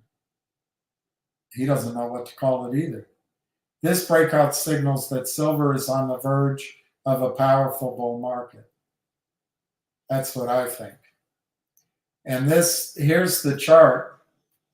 And what frustrates me, it broke out all this time to buy it. Anyway, it broke out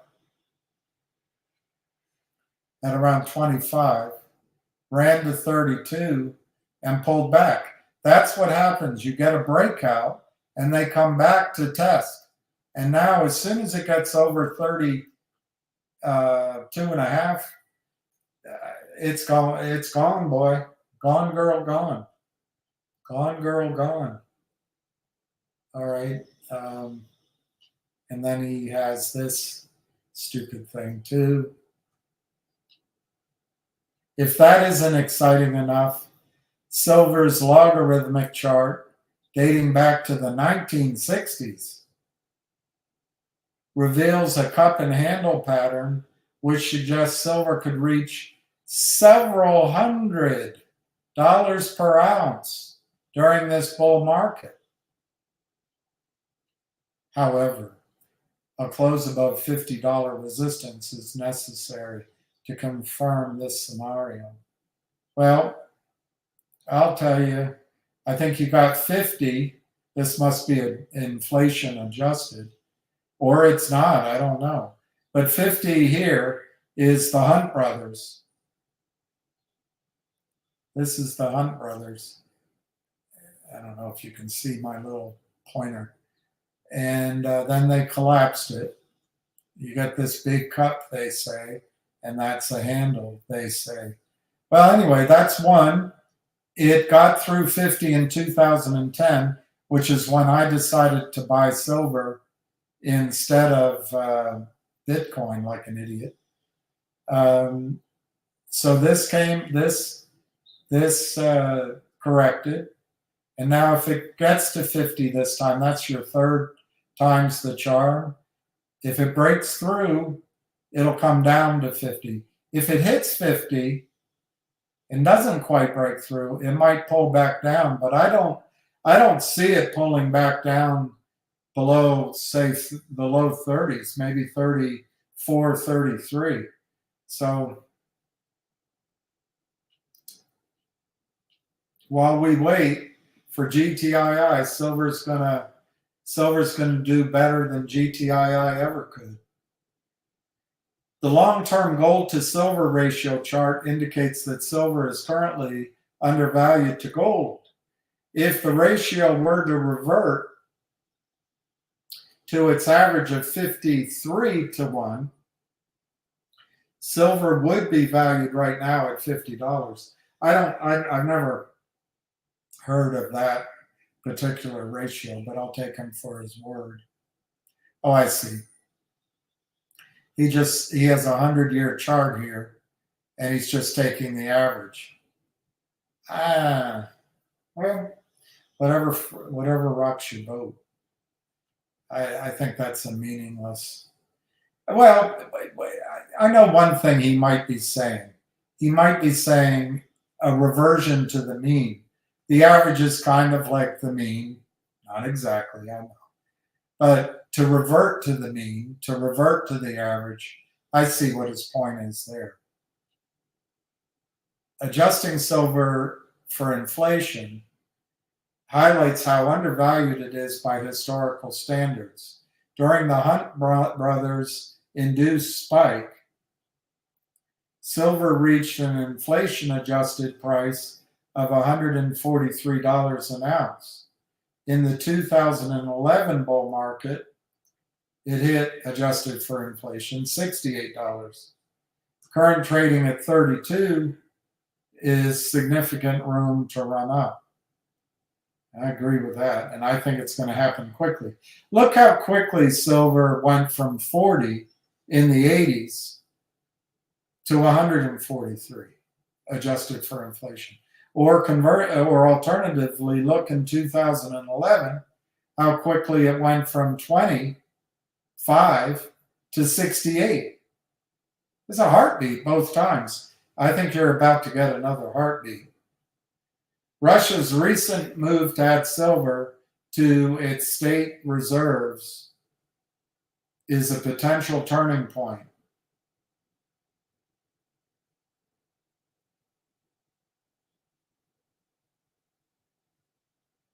What a bunch of crappy wording. He's so careful. He's not crappy, he's just careful with his projections.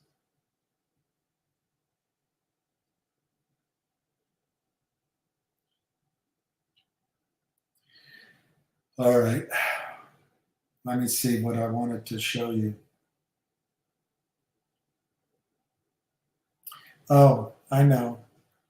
Let's stick on the silver topic.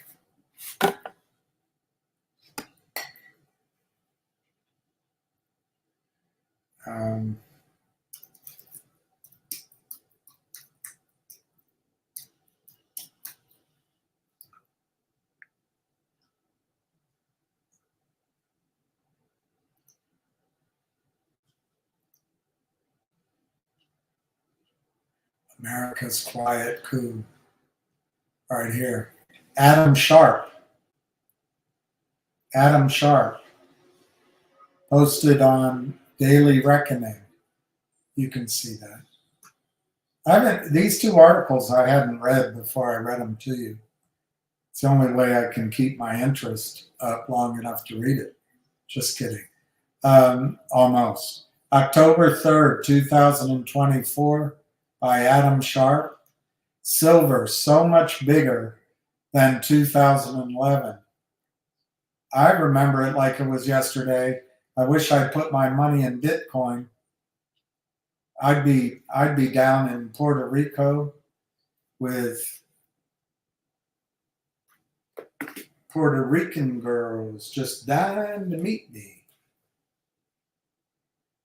I'd be shuffling to the street,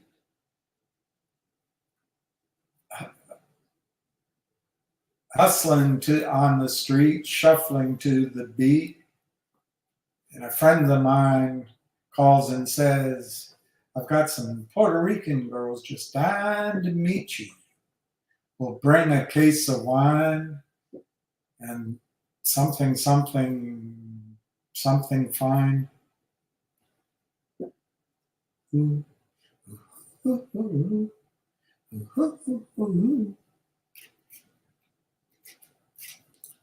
Oh, girl.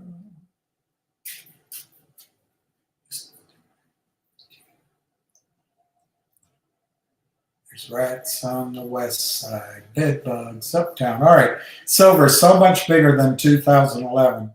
I remember the 2011 bull market like it was yesterday. We had already experienced 2 rounds of money printing, and bank bailouts were fresh on everyone's mind. Silver prices shot up from $9.40 per ounce in October 2008 to over $49 in April 2011. It was a beautiful run, but ended too quickly. Silver stayed above 30 for almost 2 more years. Investors lost interest. Looking back, I can see why the 2011 rally faded. First, the Chicago Mercantile Exchange hiked margin requirements, punishing long speculators. Moreover, the United States was still in relatively good economic shape then. Folks hadn't screwed it up yet. The Fed's drastic actions hadn't yet caused major inflation. It wouldn't have been Folks' fault. It would have been Bernanke. But he appointed Bernanke, I think. I don't think it was George W. We were saved for a while. Investment demand for silver petered out, and the supply deficit never got too serious. In today's bull market, I see none of these issues. Let's go find out who he is again. Adam Sharp. In today's bull market, I see none of these issues. Silver's current move is set to be far more durable and stronger than in 2011. Shrinking supply, soaring demand.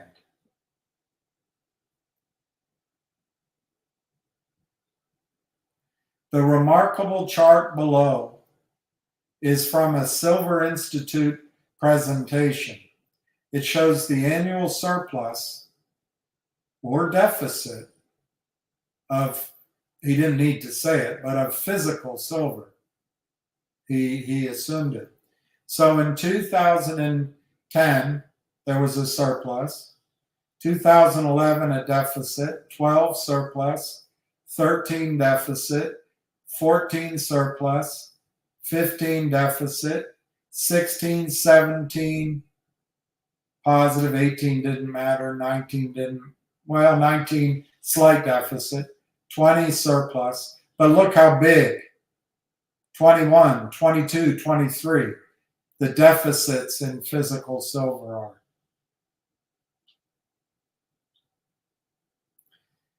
I've marked how small the deficit was in 2011. That's when silver touched $50. Now, note how much larger the deficits are. And this year, the deficit is projected to be another big one. So he's pointing out this. He's pointing out This was a deficit, and you had $50 of silver. Look at these big deficits. Demand for silver is absolutely booming, and mine production is down 1%. Recycling is up slightly, but that's only recycling's only 20% of annual supply. All right, here's silver stockpiles, showing that maybe I misled you slightly. I told you there were no stockpiles, which is true. There are no stockpiles above ground, other than, Apple might buy it for themselves or Tesla. But it looks like there was an above ground stockpile in 2016, 17, and 18. So I guess I was wrong. I don't know the magnitude, if that's significant or not.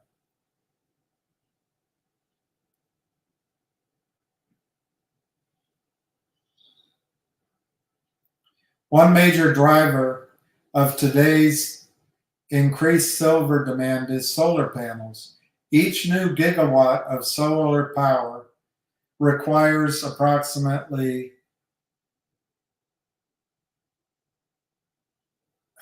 those are odd measures, 12 tons of silver, 26,000 pounds of silver, according to Bloomberg. China alone installed approximately 216 gigawatts of solar capacity in 23. The newest generation of solar panels is more efficient than past models and achieves much of this gain through increased use of silver. The trend isn't going anywhere or going away anytime soon. Demand for silver as an investment and a hedge is significant. And demand for silver as a hedge could increase. There's another wave of inflation ahead, more bank woes, conflicts around the world, quantitative easing, and the supply getting thin. I expect demand for silver coins, bars, and ETFs to rocket higher,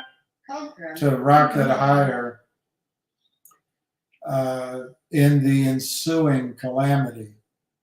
I expect demand for silver to rocket higher in the ensuing calamity. Eventually, I expect silver outflows.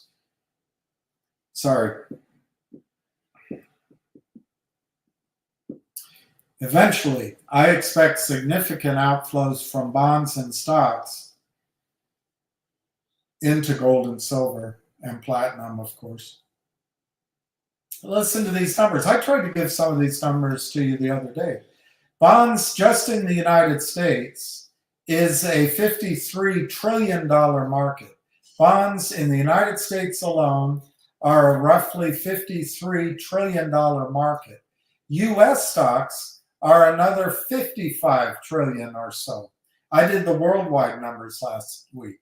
Meanwhile, all the silver ever mined, all of it ever mined, that doesn't count what's been used, is reportedly only worth 1.8 trillion. And a chunk of that is lost at the bottom of the sea or rotting away in landfills. If just a fraction of traditional assets shift into silver, we will see incredible price action. With industrial demand growing steadily, additional investment demand could upset the market's equilibrium. It's already upset mine. During precious metal bull markets, silver tends to significantly outperform gold, and vice versa in bear markets. Once metal mania begins, silver could easily reach 130 ounces over the next 4 years. Oh, come on. Where is your courage, man? I would say over the next 4 years, silver goes up 10x minimum 10x minimum. It'll be volatile though. If we get a big bank crisis, who knows how high the price could go? Bullion would become ultra scarce in such a scenario. In 2011, we reached a gold silver ratio of 31 to 1, $49 to $1,500.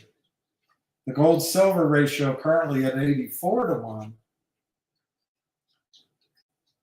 1 ounce of gold buys 84 ounces of silver. This tells me that silver still has a ton of gas in the tank. Industrial demand is growing incredibly quickly.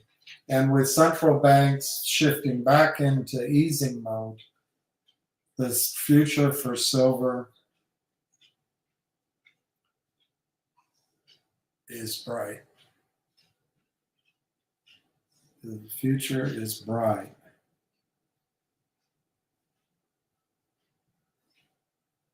Right.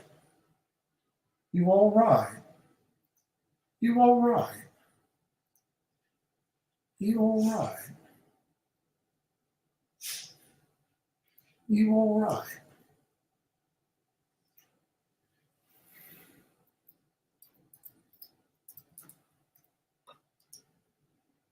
You all right?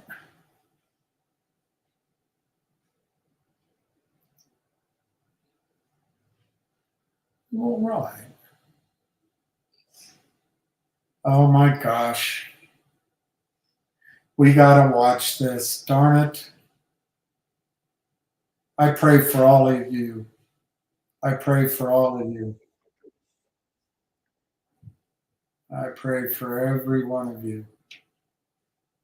What do I have to do to make this work? Oh, I know. I gotta go.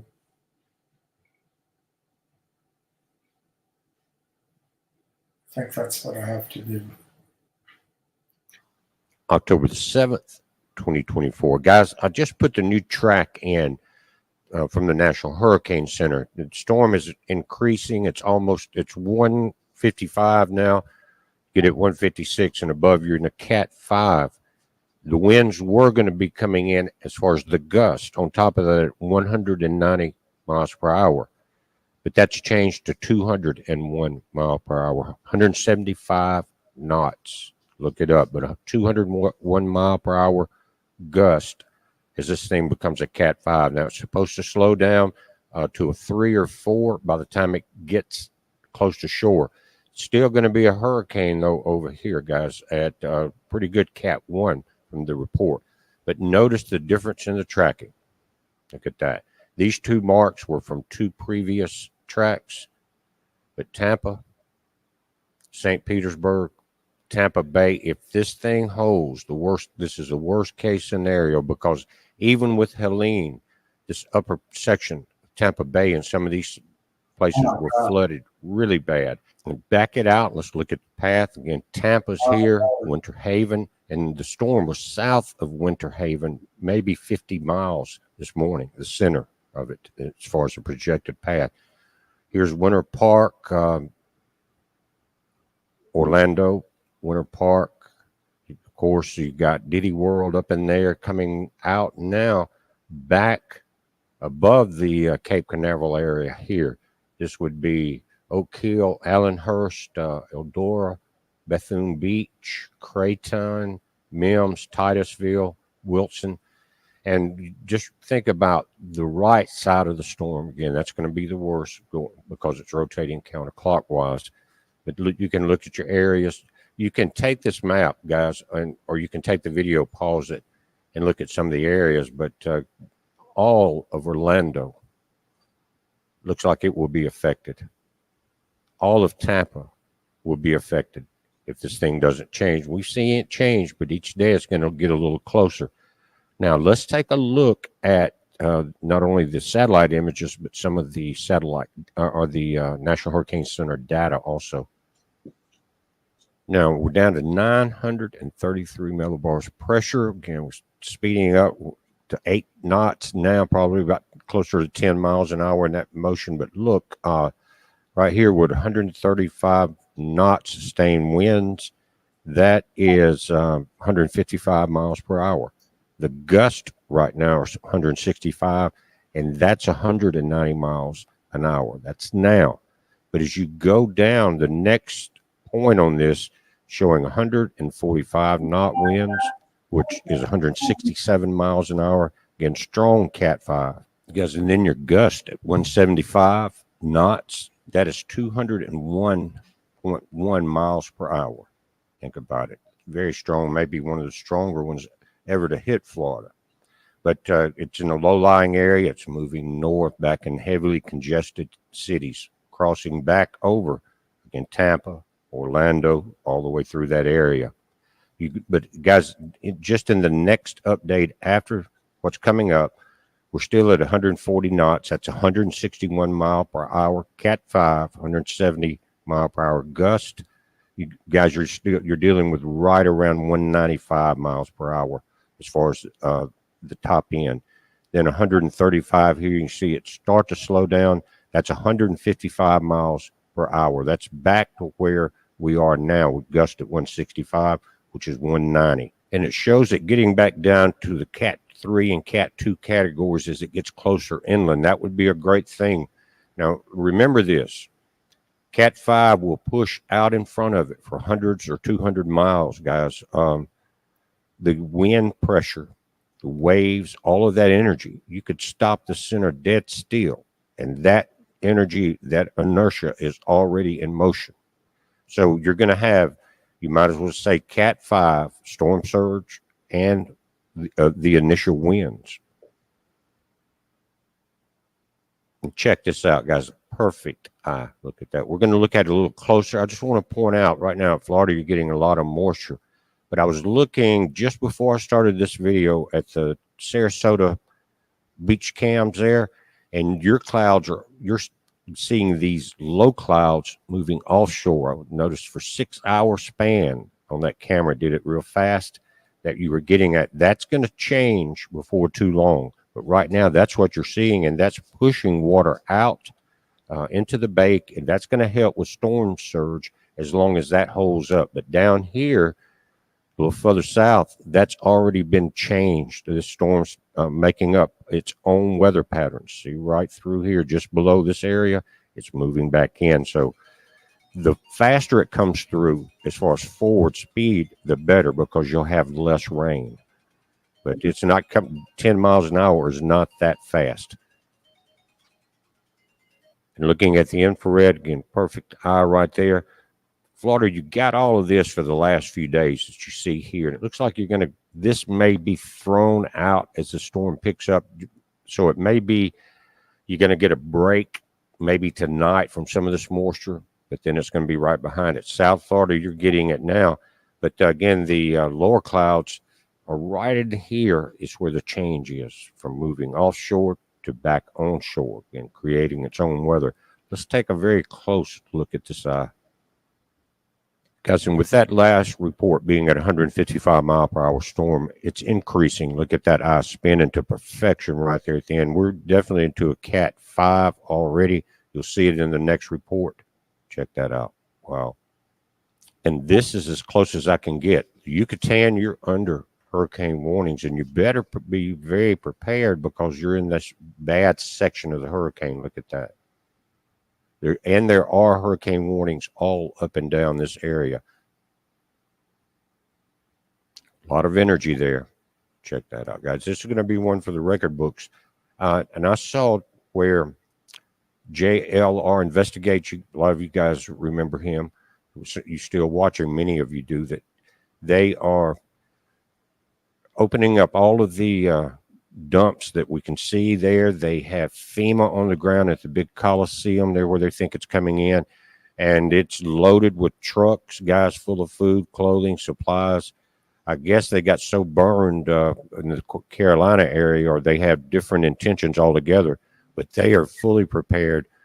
But I don't think, as far as it looks like, they got maybe 20 big buses, including a couple of medical buses, but he was walking around the parking lot filming, and you could see a lot of supplies. They were unloaded, and it was a private company, but FEMA was there. Now, remember, we were talking about in the Carolinas and Georgia that FEMA bids, they send out notices for bids on food supplies for these natural disasters and emergencies.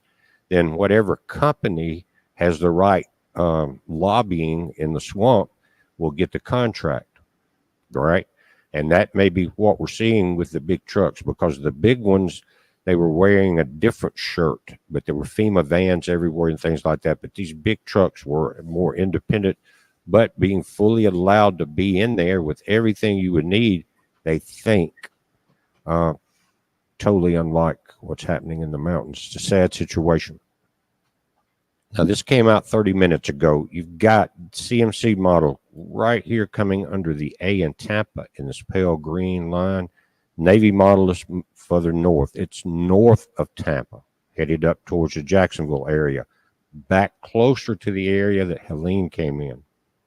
And I'm still amazed to see, I know I mentioned it in the last video, from JLR and others that are down there in Florida where they're expecting this to hit, and the amount of damage that was done that far away from where Helene came in.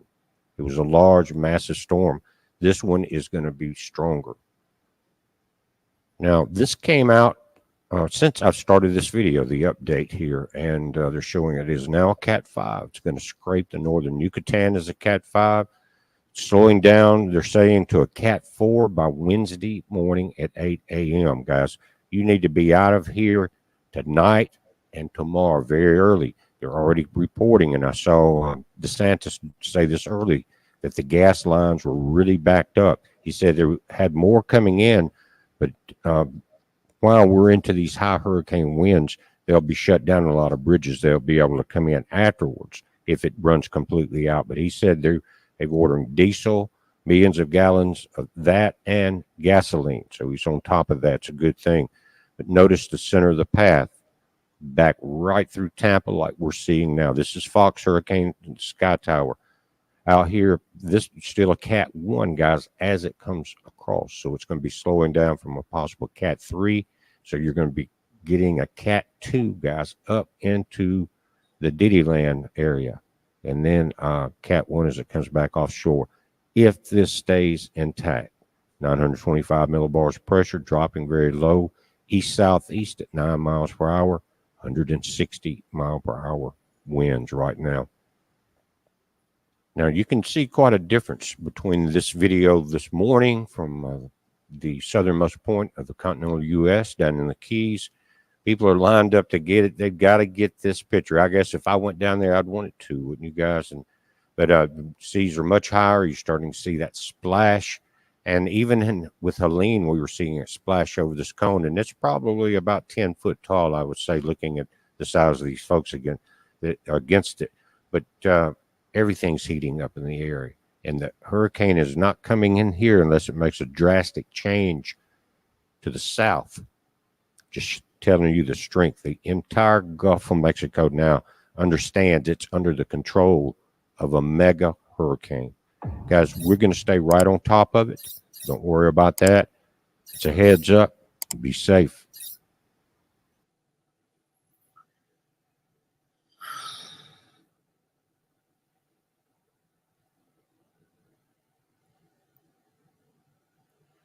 It's pretty scary, huh? Pretty scary. That is some scary stuff. That is some scary, scary stuff.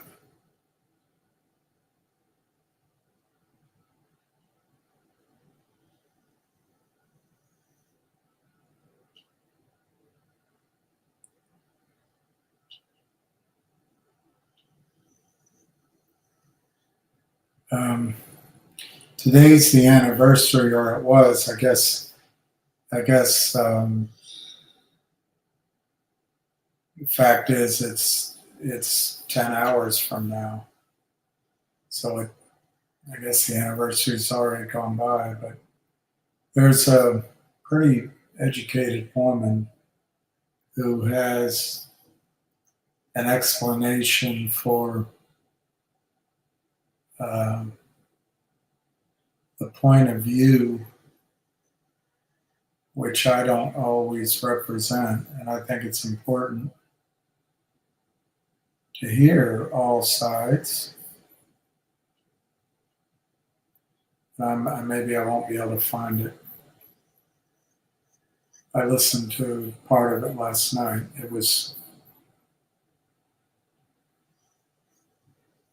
Didn't agree with her, but she presented her thoughts very well. How could I find it? Oh, here. Maybe there. Yeah, okay. I'll put this out for. I'll put this one out for if she's still watching.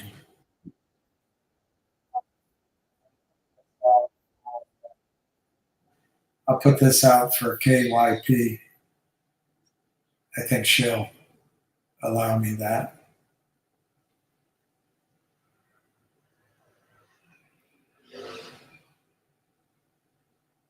All right, this is for KYP.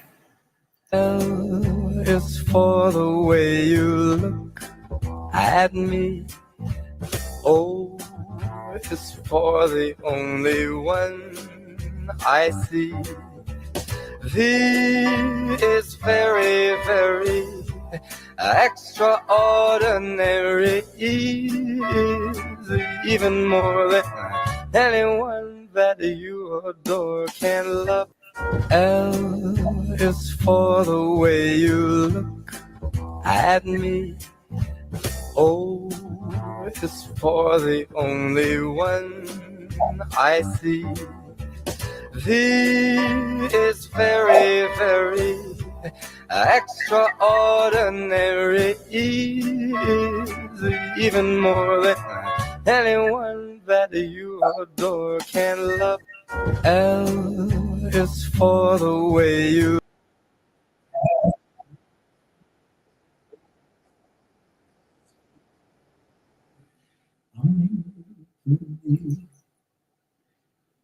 He couldn't be cuter. He could not be cuter. Let me see if she's worth listening to. I might find out that you guys get bored with her, but you've got to hear the other side of the argument to be a fair-minded approach. L is for the way you look at me.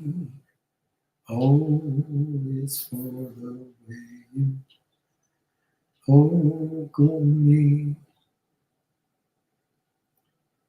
V is for your very extraordinary. There it is. Let's see.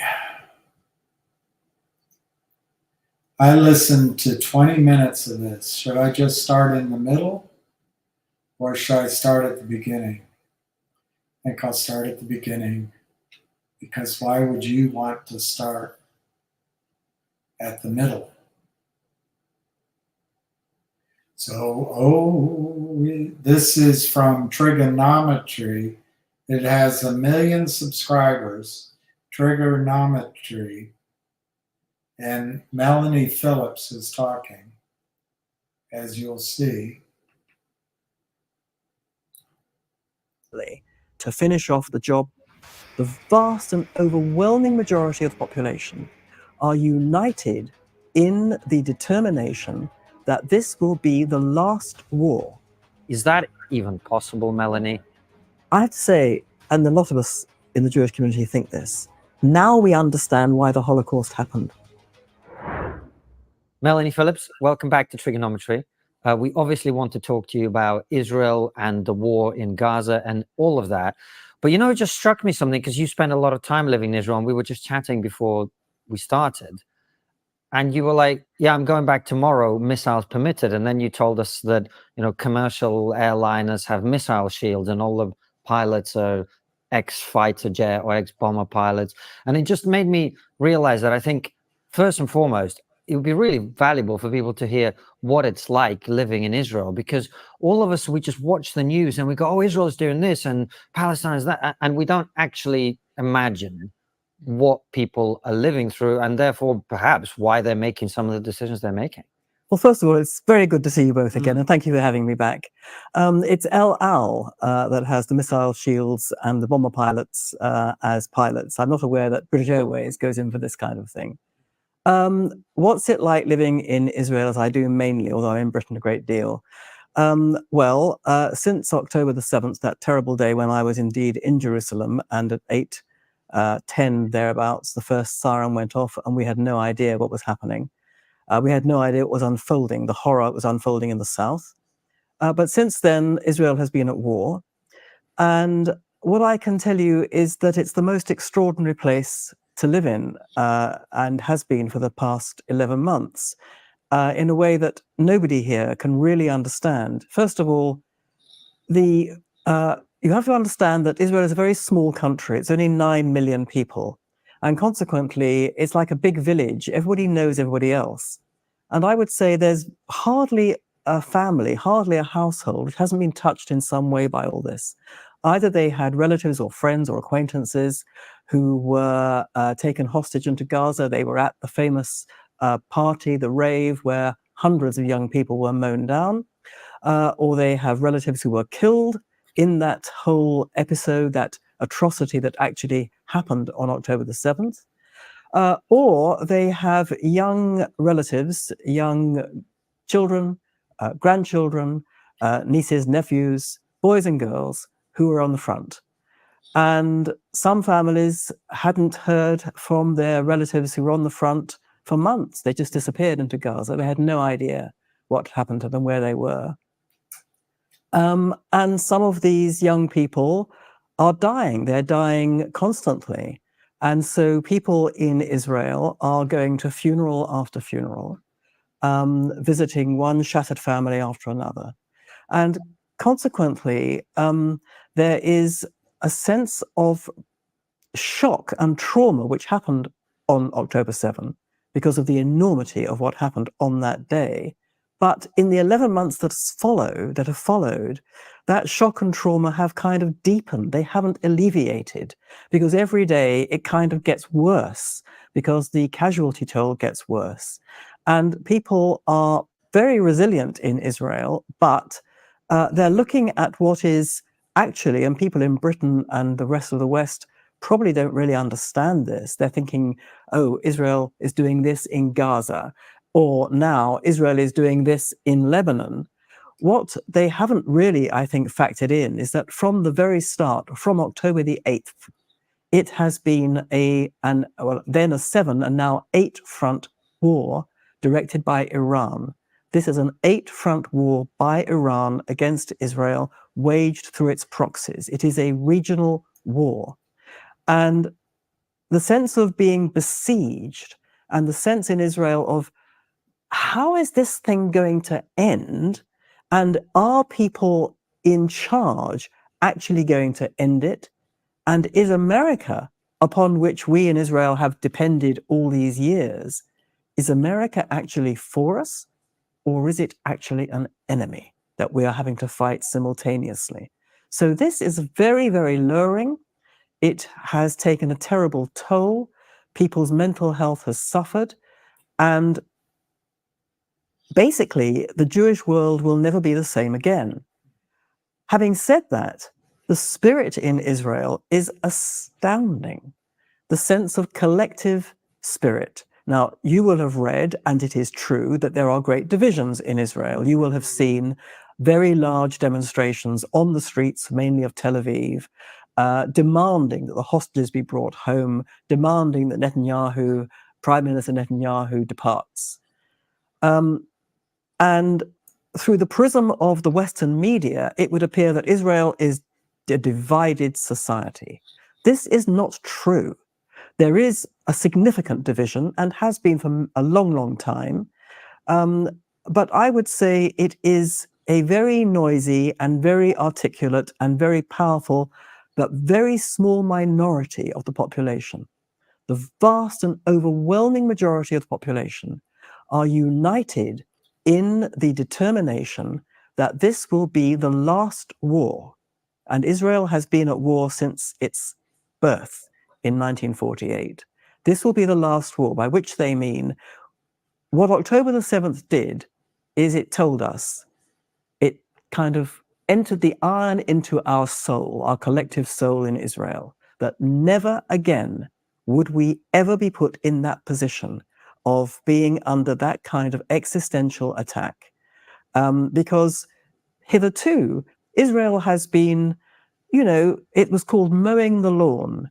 You put up with the rocket attacks from Gaza.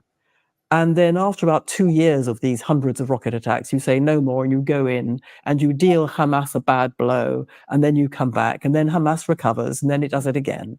And similarly with the Hezbollah, everyone knew that they have we don't know how many, at least 250,000 missiles, which have been situated inside the civilian population in order to hit Israel.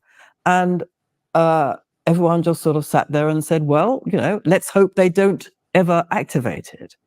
And so now people know that we can't do that anymore because we can't ever take the risk of something which was akin to the Holocaust in a much smaller scale, but in terms of sadism, in terms of not just killing Israelis, but the desire to do them, to torture them, and the sadism involved, the psychopathy involved, was redolent of the Holocaust. We can't have that ever again. And so the country is absolutely determined. And when people in the Biden administration, they believe, and other people in Britain, they believe that, this is all Netanyahu's fault. He is determined to wage war in order to stay in power. This is ridiculous. One can loathe Netanyahu. One can believe he's entirely unfit for public office. One can believe everything bad that's written about him. But no prime minister of Israel in these circumstances could or would have done anything other than he's doing. And the people of Israel are behind everything he's doing, overwhelmingly. They want Hamas in Gaza smashed so that it can never again be a military threat to Israel.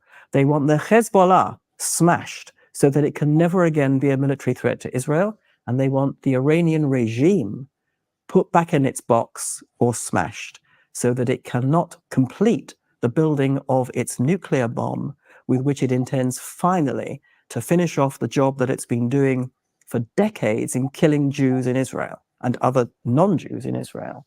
So the people are actually pretty united. So there is this amazing sense in Israel of being a deeply traumatized society and one that is absolutely determined and is pulling together the whole country. It has a conscript army, an army of volunteers. Well, they're not volunteers, but they are, they're conscripted, but they're not professional soldiers. So you have a kind of volunteer army on the front line, fighting and dying, and you have an army of volunteers, which is the Israeli people, who are all pulling together. And it's the most extraordinary thing. And I feel being there, it's very frightening, very, very frightening. But it's a great privilege because I believe this is a hinge point for the Jewish people. We think the Jewish people, both in Israel and outside, are never going to be the same again. It's going to change the Jewish people in the way that the Holocaust changed the Jewish people forever. And it's going to change the way the Jewish people sees the West, because this is a hinge. We can talk about this, I'm sure, but it's a hinge point for the West.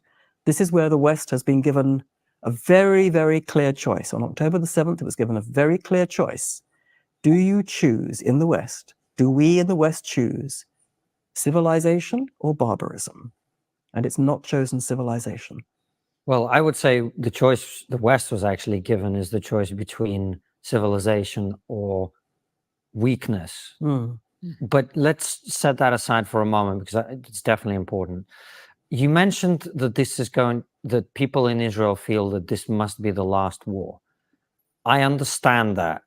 That's how I would feel. But I know it's difficult, but if we step back and look at the broader context, is that even possible, Melanie? I mean, okay, let's say Israel is able to eradicate Hamas. Let's say.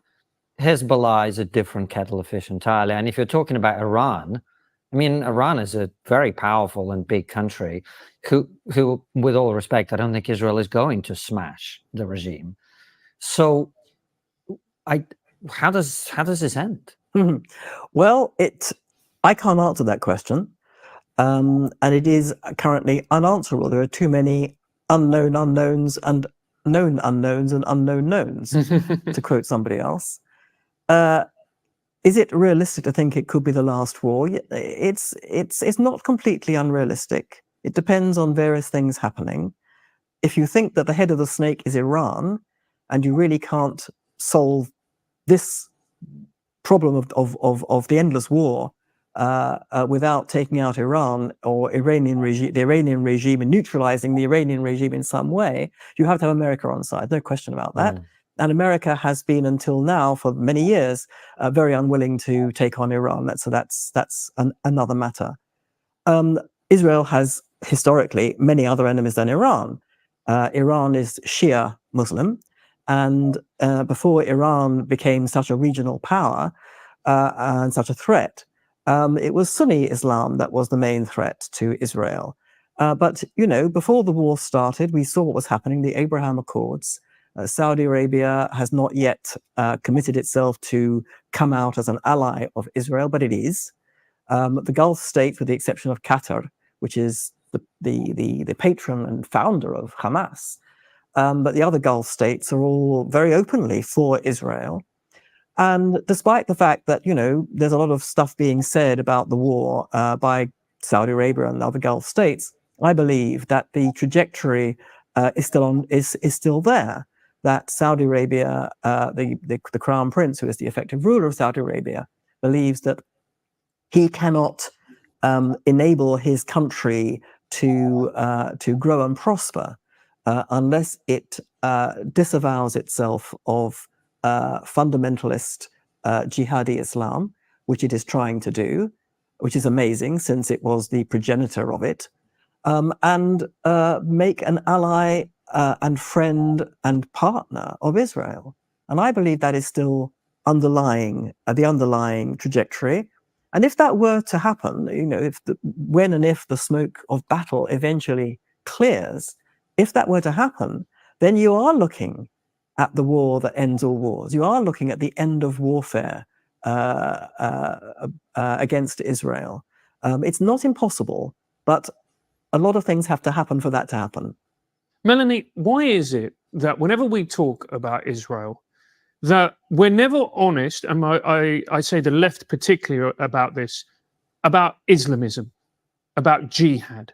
Why is it they talk about dead children, obviously awful, obviously horrific, civilians being killed in warfare, obviously awful, obviously horrific, but they're never honest about Hezbollah, they're never honest about Hamas, and they're never honest about what those organizations, what their mission statement is, and how they want to achieve it. Well, it is puzzling, isn't it? Because, of course, the aims of Islamists are so completely at odds with the aims of the left. The left are committed to basically, the rights of human beings, individual dignity, the rights of women, the rights of gay people, and the rest of it. And the Islamists are committed to the opposite. I would say there are two principal reasons for this blindness by the left/liberal classes in the West. The first is that for reasons which are quite complicated to go into, so I will encapsulate them as briefly as I can, they believe that it is the West that is to blame for all the ills of the world, because the West, i.e. white-skinned people, have oppressed over many centuries all dark-skinned people, and therefore dark-skinned people as the victims of the West can do no wrong. And that applies to minorities in Britain and the West as well. So you can't criticize the world of Islam at all, you get accused of Islamophobia. You can't criticize developing peoples without getting accused of racism and all of that. So that is a fundamental kind of brain-twisting default position that liberal society has got itself into. So that's like one reason, I think. But the other reason, which is allied to it, but is sharper and more vicious, is this, that unfortunately, slaughtered Israelis get in the way of the narrative, and nothing can get in the way of the narrative, by which I mean this. The narrative is that Israel is fundamentally illegitimate because it was created as a result of Western imperialism by taking Jews who had no connection with the land except in their Bible, which nobody takes seriously, taking them as a result of the Holocaust and putting them into Palestine, where they displaced the indigenous people of the land, and those that remain, they have oppressed ever since. That is the narrative.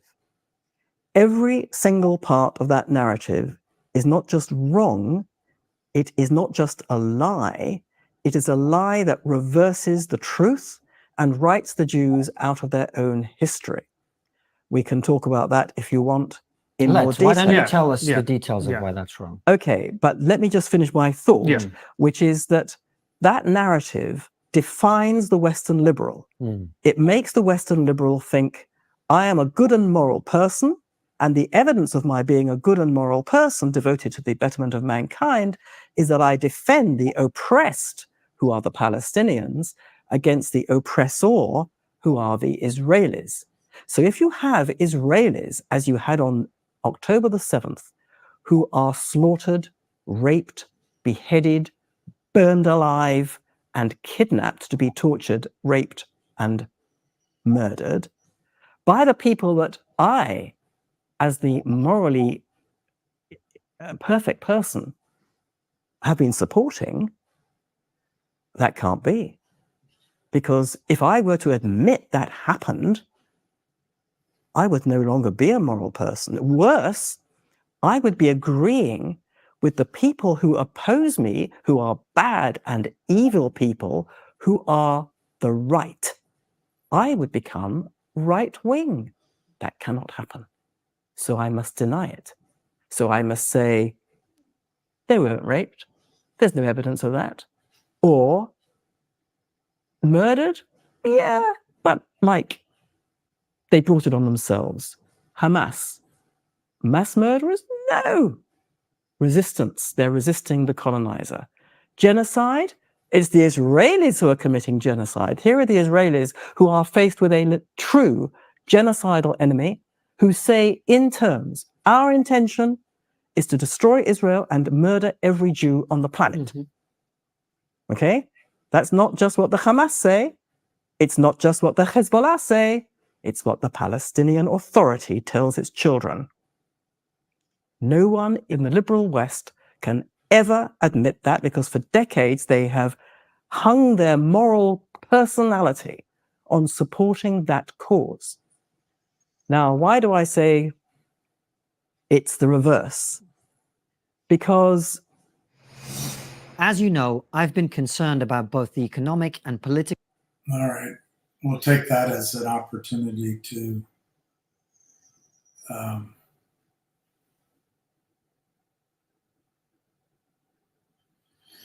move on.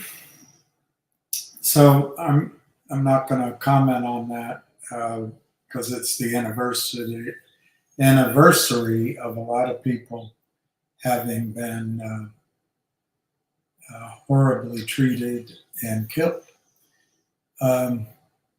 But this website, you can see, is the headline was Israel wants to make this the last war, and it's Melanie Phillips. And the name of the website, which has a lot of followers, is Trigonometry. And we listened to about 20 minutes and the interview goes on for over an hour, so you can go. I don't know how to put a link in here. I don't know how to do all that, but you can go to YouTube for that. And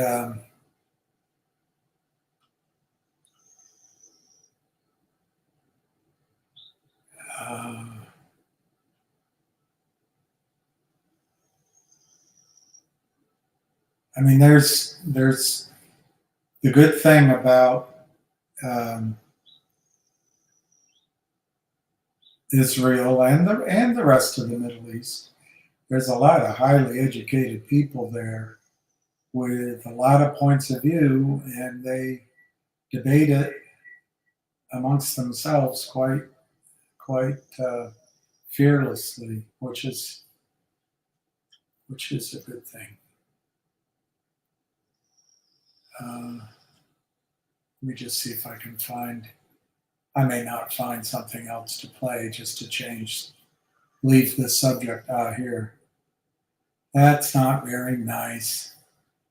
Why Joe Brown calls Kamala Harris. That's not very nice. All right.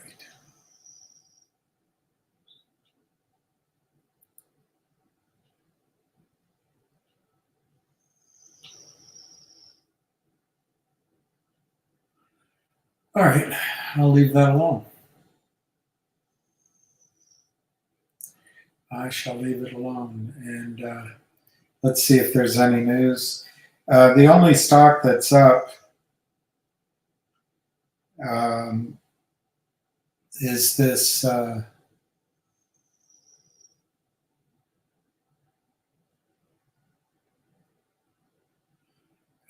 Milton's become a Category 5,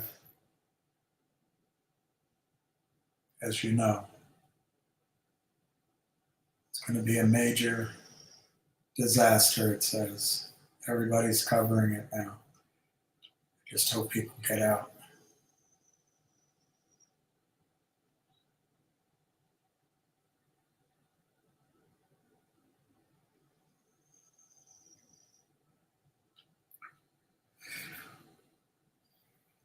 All right. The only stock that's up right now is NIXX, at least of the handful that I'm looking at. And that's now up to 260. If you decide to play that, it'll break out. But if you look at the chart, which we've done, to my memory, there was there was a little bit of resistance in the 5-ish range, and then there was resistance in sort of the $8, $7 to $8 range, and then I think up around 12. Anyway, don't be afraid to take some profits. If it pulls back, you can always buy more. And otherwise, everything's down. Fingers at 210. Swell.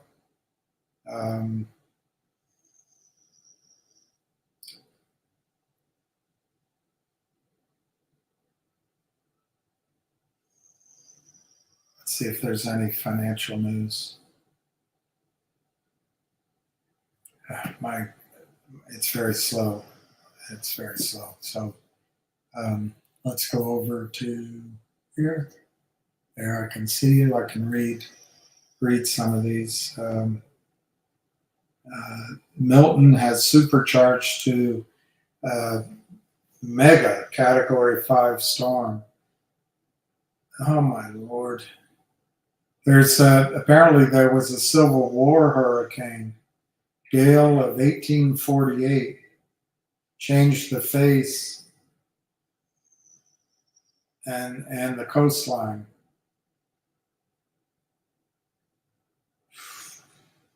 I hope everyone's okay. I didn't know this. I'm sorry to see this. As Israel marks a year, Hamas unleashes largest missile barrage in months. I really hope we don't have to go to war over this, and maybe by hearing out each side, we can avoid the killing. My reaction to Melanie Phillips's statement that this will be the last war. For those of you who have studied history, and I was not a student of history, I just, when I read, I prefer to read,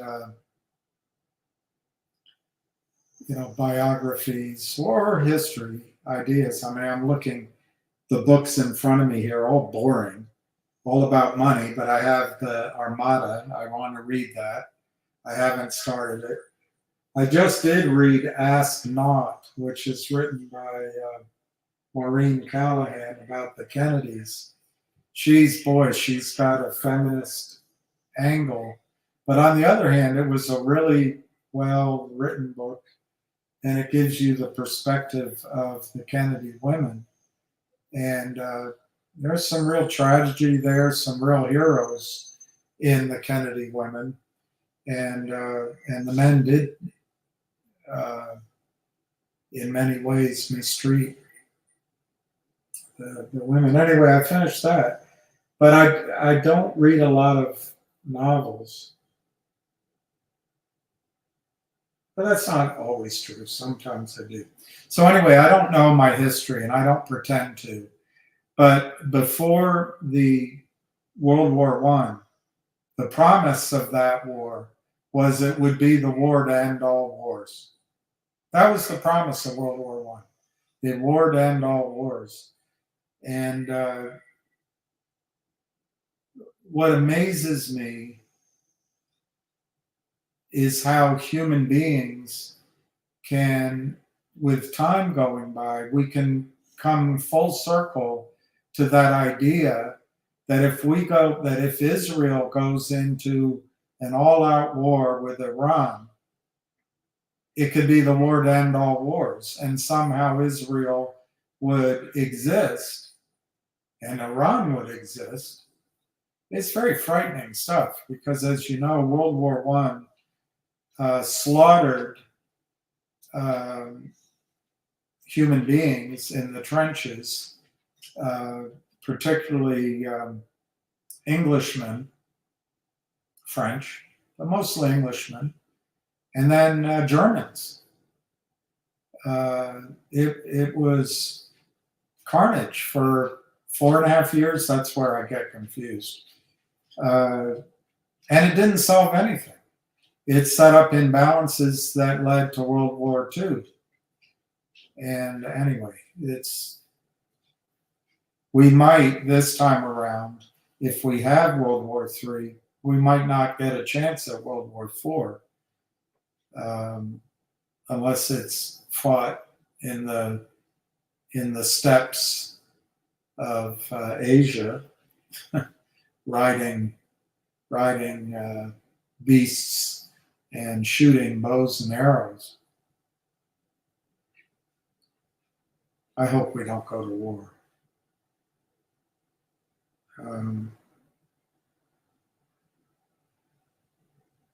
Anyway, today I won't comment any further on her message because today is the anniversary of her losses. Let me see what Lee Wills is saying. WETH. Let's see what that is.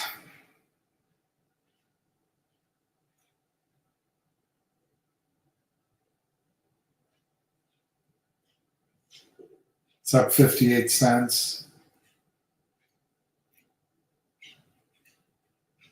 See, these stocks, Lee, that people find, these are stocks that are completely destroyed by the shorts. A decade ago, this stock was 2,000, collapsed. Then it was 3,000, collapsed. And it's been just completely buried by the criminals ever since. So it pops its head up. And what makes me, we touch technology, what makes me concerned, and look, there could be a lot of changes, new management, new strategy, They might have some big whales ready to make it go. But these are primarily stocks which are completely under the control of the shorts. And when you bring them up, it's up 60% today. And had you gotten in, you'd have a nice trade, but I don't know how you would have known. But what happens is people start moving away into these let me see how many shares it has. Let me see the news. They have a $15 million stock buyback program. That's on the face of it good. They have a letter to shareholders. Pleased to inform you, cash reserve, that's a positive lead.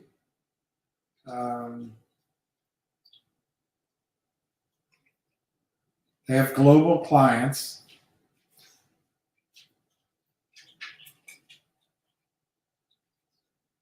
And they've made significant strides.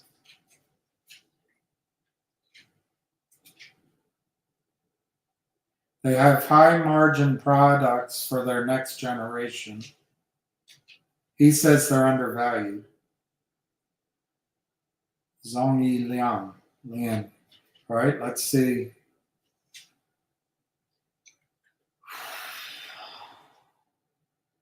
They did a public offering 7 months ago.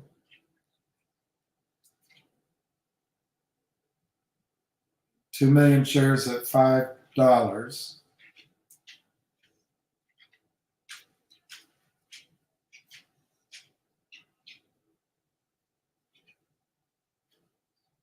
West Park Capital. Program. Hello? There's a story on what? On Twitter, Fingermotion put it up, but it says, China's telecoms, industrial digitalization, revenues growth, powerful trend in the telecom industry. And the digital revenue is a growth, a powerful trend. And it was in Morningstar. China's telecom Well, industrial. do you want to tell everybody about it? Sure, yeah. All right. There you go. You can tell everybody. I just came back and there's a story on Twitter posted by Fingermotion. I just saw it. If you want to talk about it, the story came out of Morningstar. I guess they spoke about it together. I didn't get a chance to go through the whole thing yet. But China's telecom industrial, the digital revenue is growing. And it's just, it talks about how big it is, how massive it is. And it's in the telecom business. And if you look at it, everyone in the world has a cell phone, even the terrorists. People, even all the illegal immigrants in the U.S. are walking around with phones. Everyone has a cell phone. And it all has to go through Fingermotion. Fingermotion has their fingers and everything. And the story's on Twitter. Fingermotion, I retweeted it. You can read it yourself. Read up on what some idiots are short 230 million shares of, and one guy 1.5 million. They can't cover it. These guys are going to jail. And the company is showing you that it's in the biggest market in the world and one of the fastest growing industries in the world. And they have their fingers in everything from, top up to SMS to insurance to data to even to the emergency vehicles, people charging up their cars now. They get a piece of that action. They get a piece of everything. So, listen, I'm not trying to tell you something. I want you to educate yourself on it. I'll educate you on the naked short. You have to determine whether you like the company or not. If the company was $20, $30, then you could say, hey, these guys got a lot of room to play. There's wiggle room. There's no wiggle room here. It's $2.10. Goldman Sachs loves China. David Tepper, go all in on China. Yet these idiots have no idea. They're trying to convince us all that whatever Fingermotion is doing in China doesn't count. That's what they're trying to do. The whole thing is a con. And guess what? They're going down in 22 days. I changed the number, by the way, before I walked out the door. Please educate yourself. Read up on finger motion. Look at the old CEO's interviews. You know, he's telling you when the profitability, when they're going to get to it. And the only reason that everyone's even asking these questions is the manipulation and the fake trading we see today. I put up that 80% or 90% of this is fake. 180,000 of this is fake. It may be, you know, we may have 40,000 today in buying, maybe short selling. That's buying. When we see that number, just take away that from the 202. So if it's 30,000 shares, you know, we got 170. That's fake trading. There's zero selling. You know, I just went and drove and came back, and you know, we're up, you know, 10,000 shares in an hour and a half. There's zero going on. If it wasn't for the fake trades, nothing would be going on. And I just want you to understand that. Also, I spoke to a shareholder that was in D50, and he was bright enough, all right, to use a stop loss, and was taken out at $17.38. So instead of making $2, he made $1 because he was put a stop loss order in there. I told you, never use a stop loss order. Guys, unless you're a professional, you have multiple trades going on. These stop loss orders, they can see them and they just take you out all the time. So just be careful. You know, he was like, he couldn't believe it happened, and just went straight up on him. And I don't believe in them, and I think you got to be careful of doing them, because there's a classic example of someone getting taken out because he's trying to protect himself on saving 30 cents. If you want to sell it, just turn around and sell it. Don't let a market maker hold your order, because when you have a stop loss order, when it ticks at 1738, you're 3,000, 5,000 shares. They take you out wherever they want. They can take you out at $16. So be careful. You guys don't understand. That's how these guys rip you off. And that's why we talk about it. It becomes like a gray market order.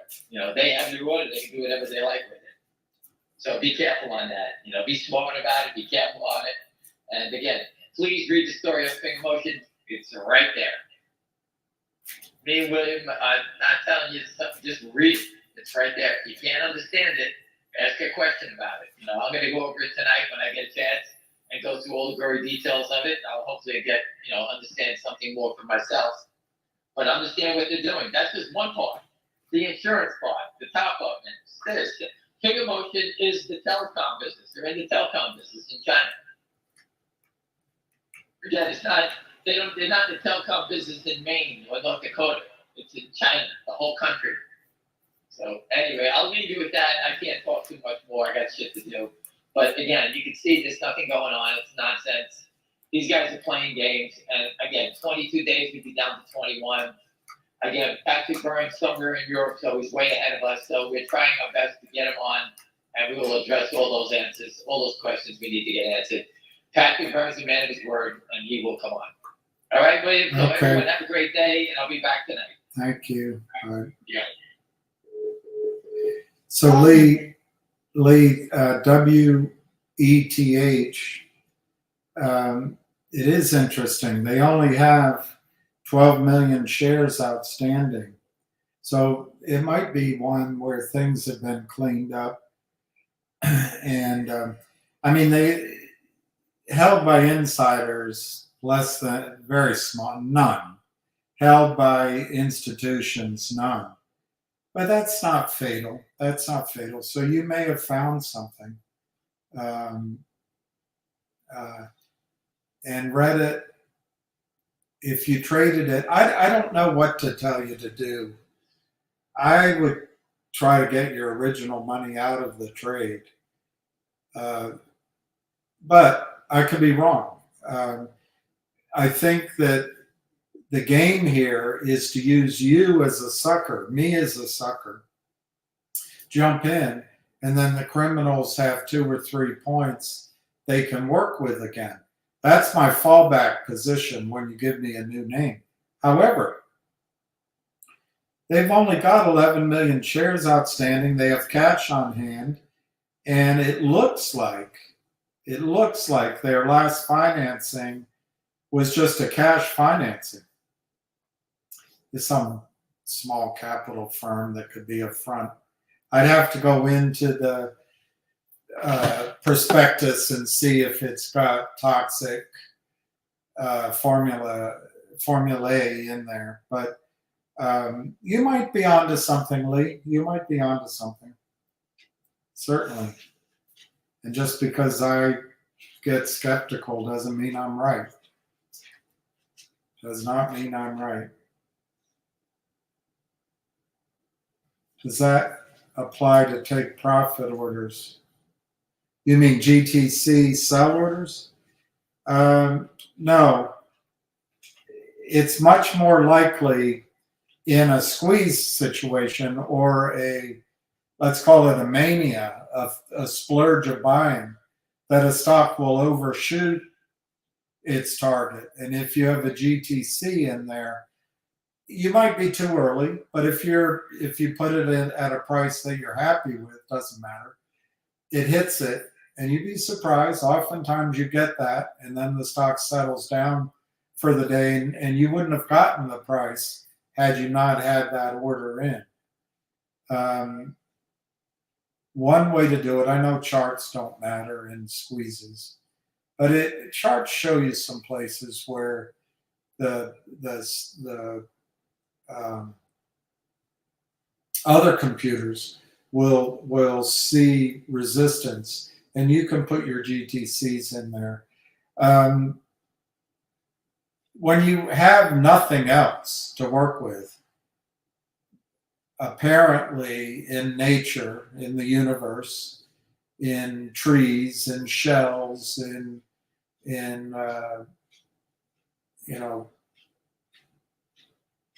herds of wildebeest, in butterflies, in birds flying.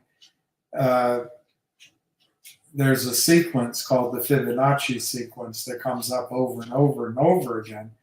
And it may or may not work in large numbers of human beings too, and maybe decision making. So, if you have nothing else to go with, use a Fibonacci number as your target. But no, putting GTCs in the sell is smart to do. They do see them, but they can't do much about them if there's a avalanche of buying. Yeah, that WETH might be good. DJJ is up, HKD. So maybe going to Lee's point, and David, is that maybe the China, I don't know everything they've done, but the authorities may be trying to catch out the shorts, or at least stop the shorts. And maybe that's why some of these are going up. I'm not all that excited with HKD or TKO. What was the other one? TAK? Anyway, but that's just my initial reaction. Doesn't mean there isn't a reason to be in these. There may be still large short positions, but they have a lot of these stocks under control, and they already had their run. And so I think you've heard some other names that might be,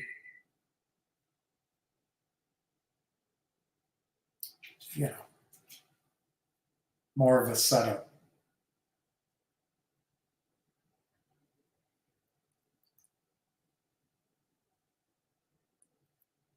Oh, you didn't trade it. So he thinks there's going to be a short squeeze.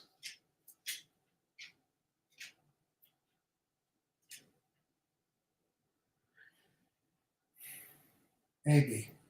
I don't know. I don't have any information. I don't have someone to talk to. I don't even have a whisper of information. Where would the shorts come from?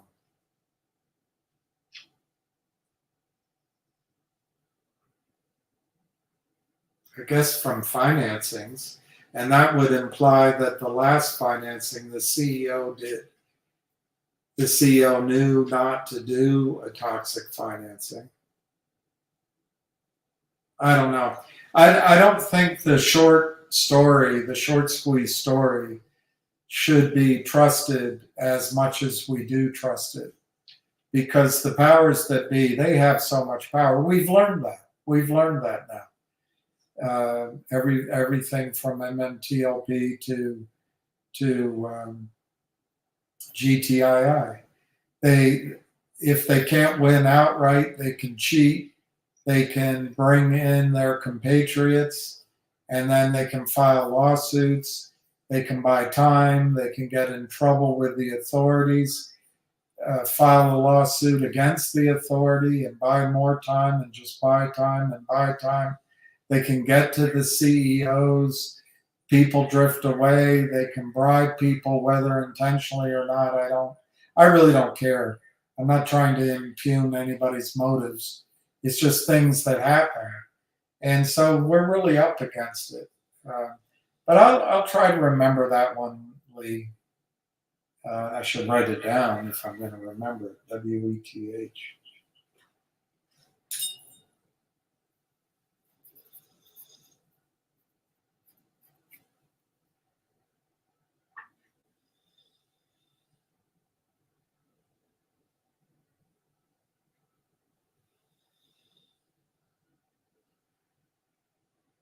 Well, I think that's a valuable point. The squeeze, if it happens, and I'm a little concerned that they have it under control for the time being. But remember, Matthew, anything that surprises the other side that's where the squeeze comes from. And if revenues are going to come in on this contract, which I've told you I believe is game changer, I really do. It takes some seeing around the corner and some extrapolation. But I think having a contract to either build out or equip all the rescue vehicles and drones in the country, it says exclusively, although I guess that's definitional.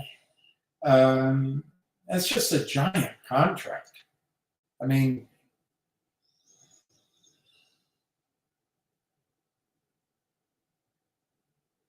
it's massive. And so that could surprise the shorts. That could. I also think if the company ever gets to the point where they have predictable, repeatable revenue, which is growing and is actually in the positive for earnings, the shorts are in trouble. I think if they do a financing that doesn't massively dilute their share position, they've only got 55 million shares out. This isn't, and I say this not negatively, it's not Northwest Biosystems, which has over 1 billion shares out, because the criminals, no matter how good the story is, the criminals destroyed it on a per share basis. That's not happening with Finger. They were trying to make that happen, and they're not going to quit until they give it their last hurrah. But anyway, positive earnings could knock them out. Getting a financing that shows they don't need to raise any more money from Jeff Easton could be that shock. But I have a feeling it's going to be a contract like this one, or maybe clarification or a contract on data with one of those big insurance companies. But something that just overnight changes the story. And analysts can say, wow, they do all these things, but look at that contract. That contract is worth $30 a share. I'm making the number up. That's completely made up number. But if an analyst saw something like that, she would write it down, bring it forward, present value it, and all of a sudden the stock might be worth $12. And the criminals are in trouble, and then you get your short squeeze.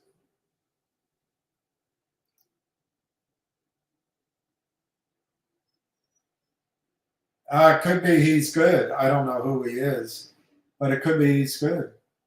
I believe that. That's what I think Lou had too. Lou had the ability. So when you find somebody that seems tapped in, or at least has a good analysis, it's good to follow them.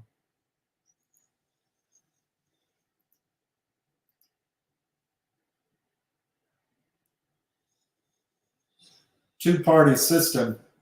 I think we have a one-party system, and I think that's why everyone's against Trump. I think Elon Musk has said something accurately, but this may well be our last election, and this may be, I believe Kamala's going to be our next president. That's a different thing than saying I believe she's going to win the election. But I hope not. But if she is, I think the country will break up, because one thing about overly educated, superior, let's call it what it is, feminists, they will lord it over the rest of the country. I'm all for feminism, all for equality, but not this. Not this. Anyway, how long does, if it happened the other direction, that's what they're afraid of with Trump, but he didn't do it the first time. So why would he do it now? But I guess that's what both sides are afraid of. And if both sides distrust the vote, distrust the system, distrust the courts, so that every time somebody comes in with 48% of the vote and then lords it over the rest of the country, that country's not, that's not country long for existence. It'll break apart. And I personally think if this election, if we have the election, to me it's starting to look like we'll be at war before the election, and the election will be suspended. We've never done that before, but there's lots of things we've never done before. We've never had an election where we didn't allow recounts. You know? That's what we did this time. Anyway, let's not go back over history. Going forward, I think if Kamala is our president, you're going to see parts of the country, even though it's not allowed in the Constitution, you're going to see parts of the country effectively boycott the rest of the country and maybe drift away. There'll be movements. I think the core of it will be Texas, but it could be one of the other states. The country won't break in two. It'll break into at least 3 or 4 parts, because there's a lot of blue around. If somehow Trump is president, I think you'll see riots and civil disorder. I forget the word. And it's not going to be pretty. Either way, I would expect that we have accelerated the end of our experiment, and it's a shame. I know people don't like Donald Trump at all, but at least he has a plan. And part of it, anyway, makes sense to me. Bring back jobs, rebuild our country. And then things like paying the interest on the debt, education, equality, all those things fade when everybody's making money. But the other side, it seems like, has this illusion that we can just, the modern monetary theory, just print money. The Dick Cheney approach, deficits don't matter. I don't know, that's true as long as oil's priced in dollars, and now everyone talks this way. This is information that many spoke of for the last 20 25, 30 years, but it's now coming out in common thought. But I don't know what it is. COVID, internet, populations, our very own ideas that we brought to the planet. Well, they were there before, but we perfected it in a way, have spread around the world. And we also are destroying ourselves.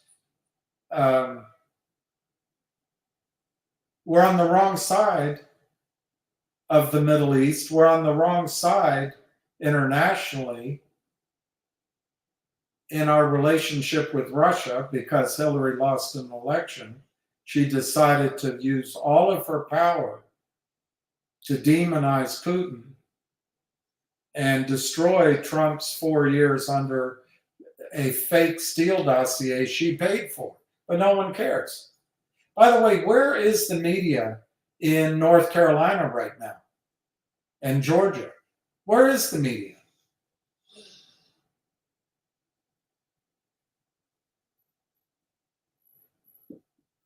Where's Kamala? Where's Biden? Those are Americans. And they're dying. And it's not 100 people.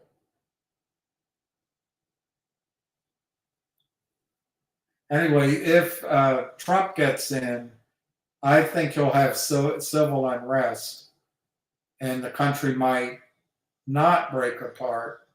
It might be a military, what do you call it? Military law, military rule. There's a word for it. Martial law.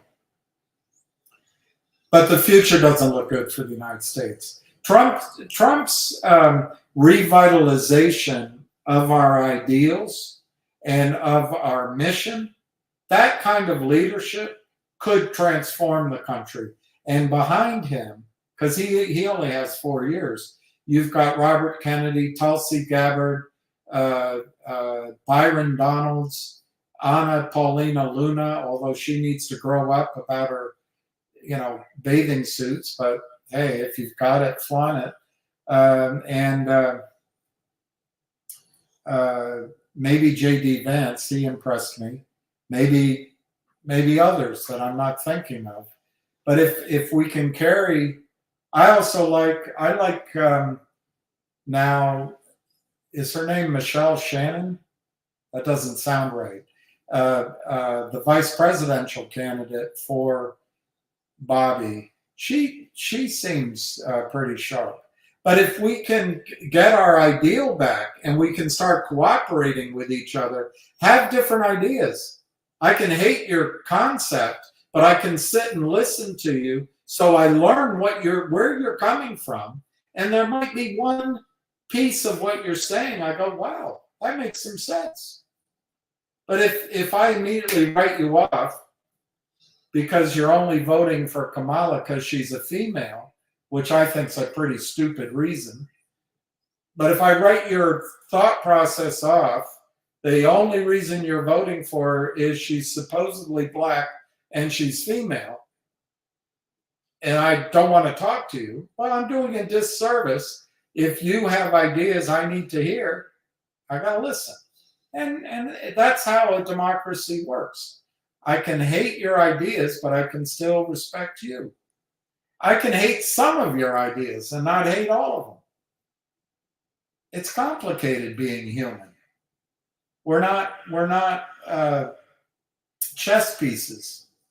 One's black, one's white, one's a king, one's a pawn. It's not how human beings are created.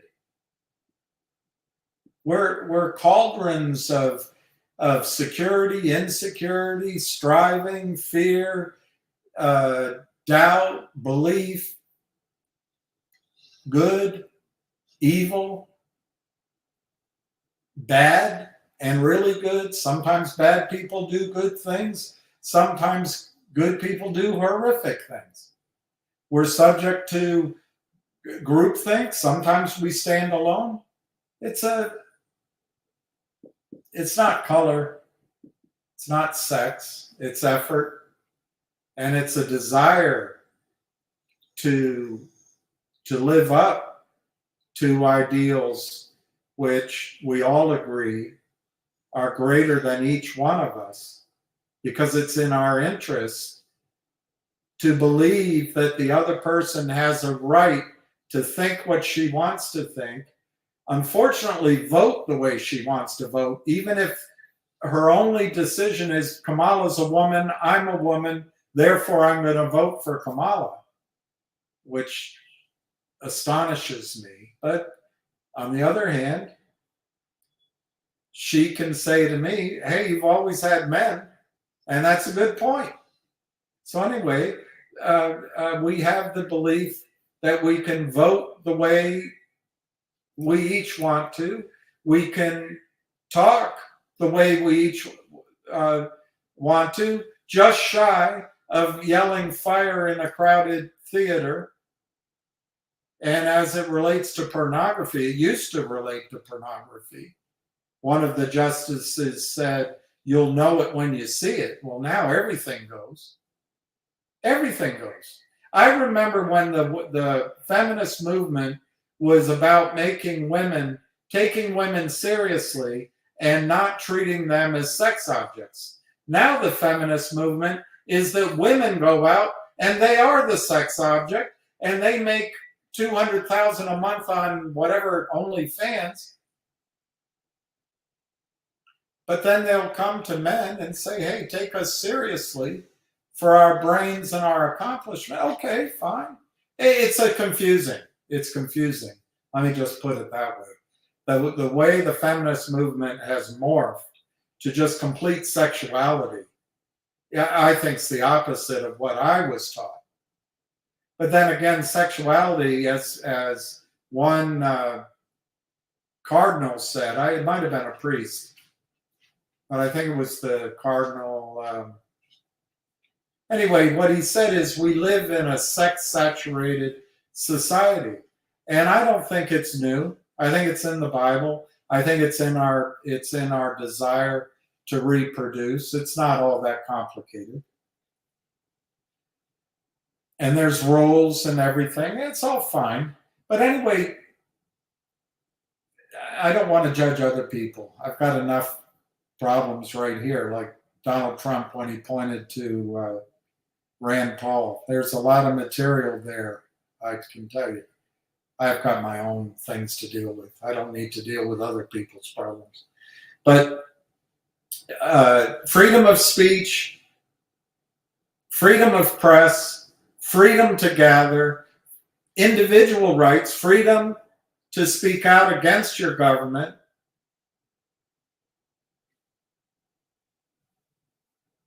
freedom to know why you're jailed and have access to an attorney.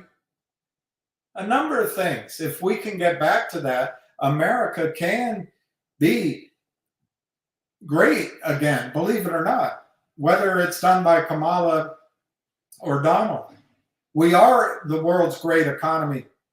Under Bill Clinton, that sucking sound, you hear that sucking sound?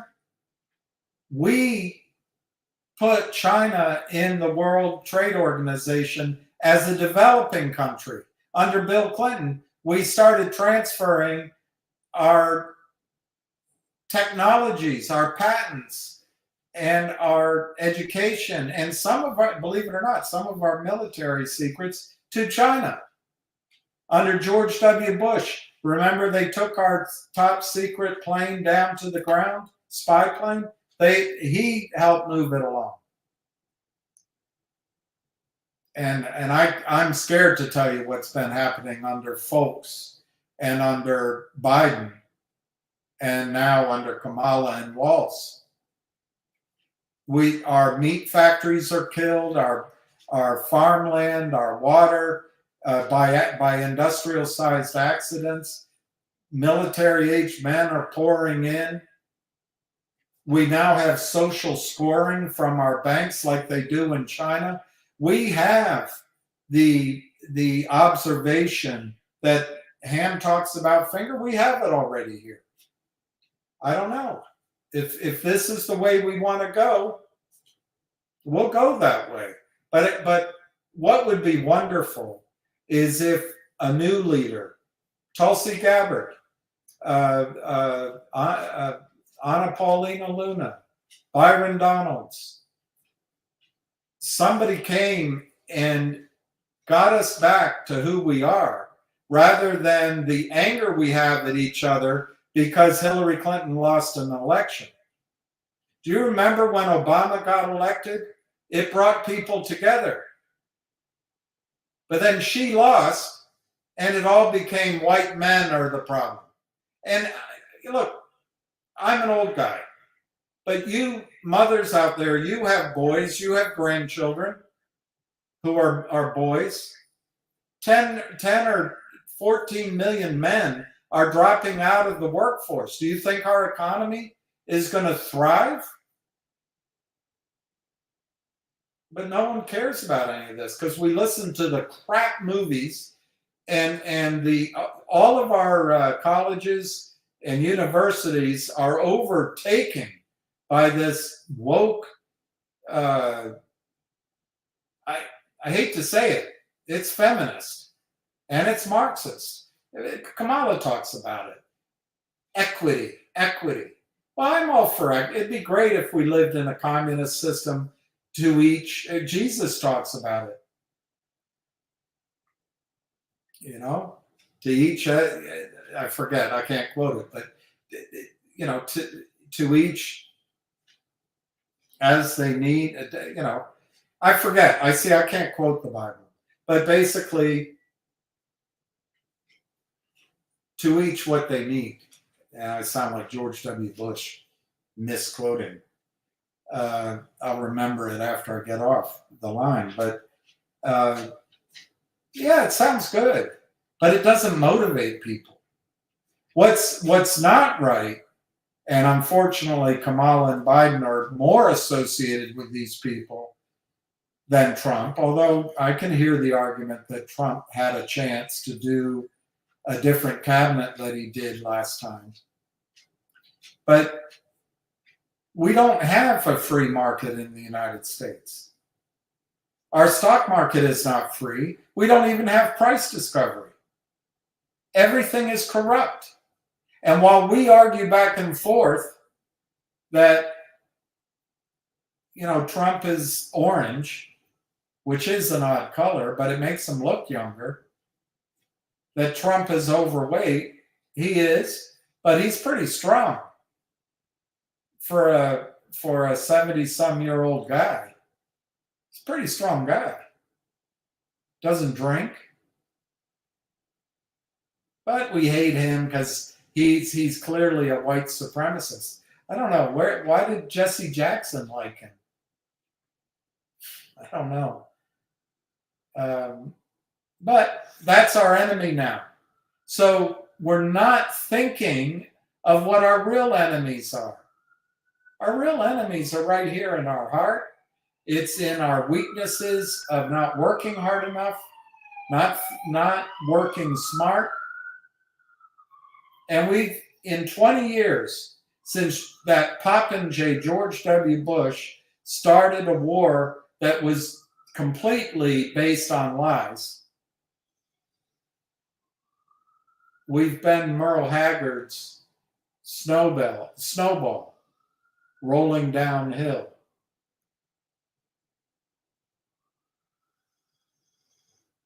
Anyway, I don't know what the answer is. It looks like we're going to have Kamala. It looks like we're going to have to go to war. It looks like we're going to have to back up Ukraine, going to have to support Israel, and we're going to have to fight for Taiwan. And we don't have any tanks. We don't have any Jeeps. We don't have any armament. I guess we just got to see it through and hope there's enough left over to recover. I don't know the answer.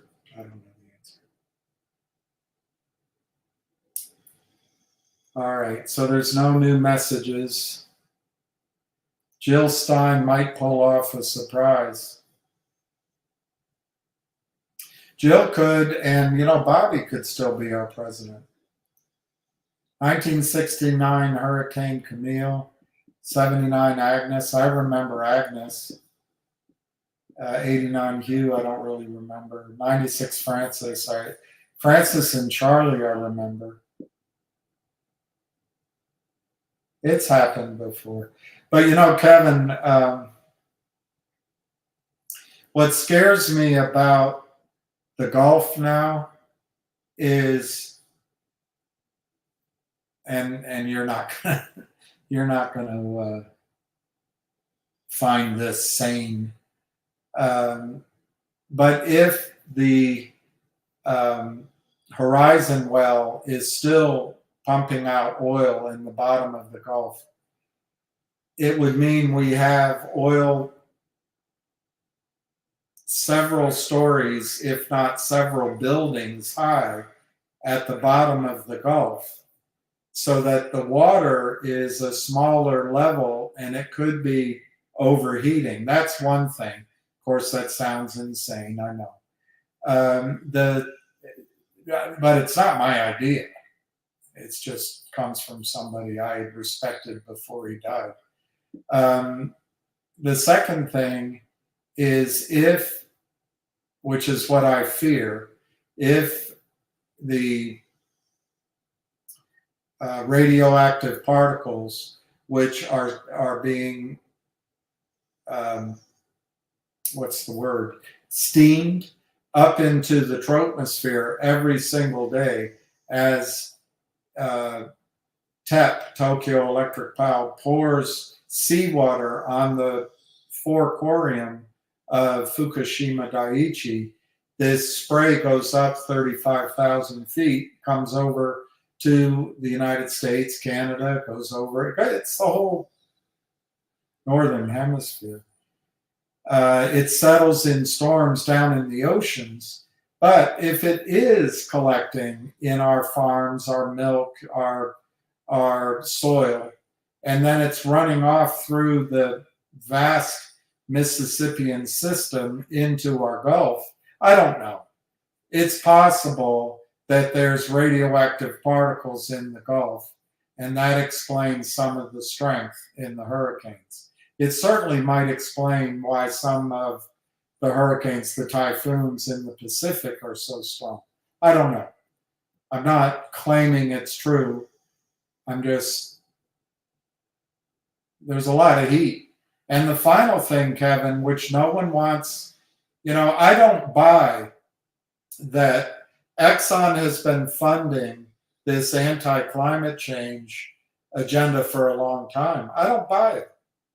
There's scientists out there, the one that I can't remember his name, who started in the 50s in Hawaii, and he went up.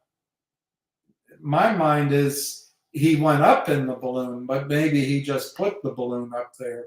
And he took measurements of carbon in the atmosphere. And so we have a record for 60 years, 70 years.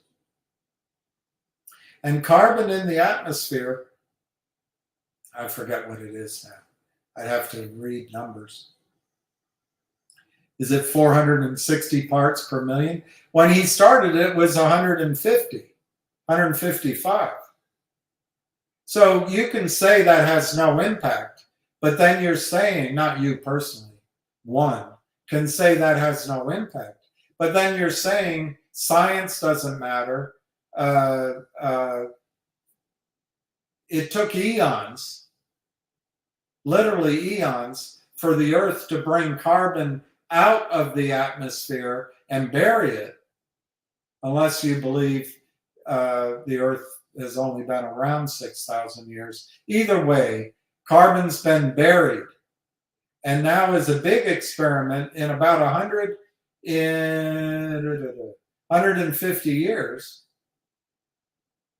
with oil. We've been burning as much carbon as we can and putting it back in the atmosphere for about 500 years, 400 years with coal, we've been burning it and just spewing carbon into the atmosphere. So in the span of, I don't know, the life of one Loch Ness monster, we've changed the carbon balance in our atmosphere. That has no effect. And in the span of one human being's life, carbon in the atmosphere has gone from something like 155 parts per million to over 450 parts per million. There's no climate change. You know what's rescued us, Kevin, during that time frame? The oceans. That carbon has been absorbed by the oceans. Can they continue to absorb all that? How much sugar can your iced tea absorb before it collects on the bottom? How much carbon dioxide can the oceans absorb before they can't do it anymore? Before the oceans heat up? Who knows? It's a big experiment. But if you, not you, Kevin, one, believes that by changing the composition of the atmosphere, nothing changes, I think you're being foolish. The planet will survive.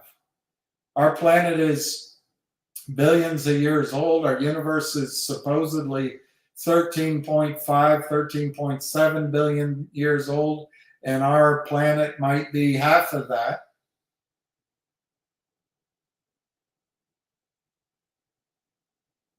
Or it's 6,000 years old. I don't know. But we've only been here, and that, again, it's a number we don't know. We've been here 2,000 years, or we've been here 400,000 years. Either way, the planet's been here without us, and it will be here without us again. So it's not really a question of climate change. It's not really a question of hey, I don't want to hear your logic that if we bring all the carbon that was buried over billions of years, if we bring it all back up into the atmosphere in the span of a couple of hundred years, the Earth can deal with it. That's not the issue. The issue is, when the Earth deals with it, can human beings still live on the face of the planet? Why did civilizations in the past live underground? There's evidence that a lot of places they lived underground. Is it because possibly their atmosphere wasn't as peaceful as ours? And because of the carbon, maybe, or something else, the winds were 200, 300 miles per hour all of the time? 100 miles per hour? We don't know.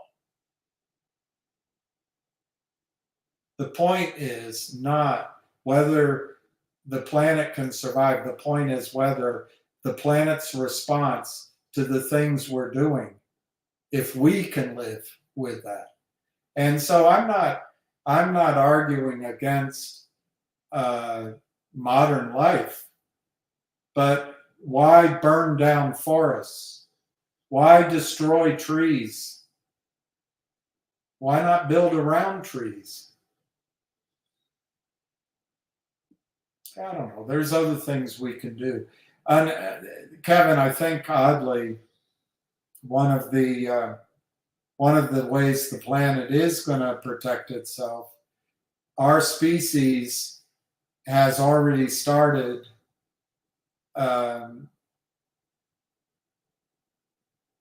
not to decline, but to have a catastrophic decline in its population.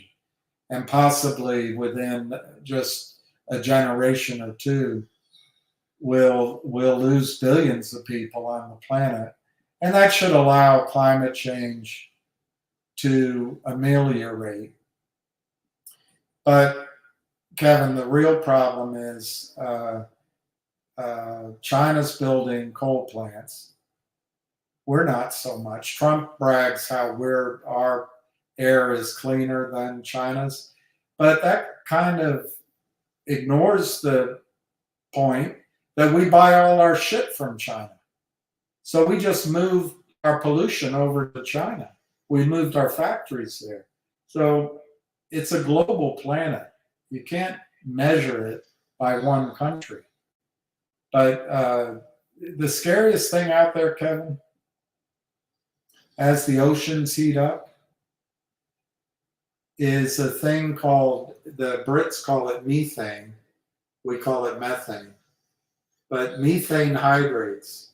There's methane frozen along the coasts of most continents because the oceans are so frigid that natural gas is frozen in place. But as the oceans warm up, if they do, you're going to have methane boiling up into the atmosphere. The other place is Siberia.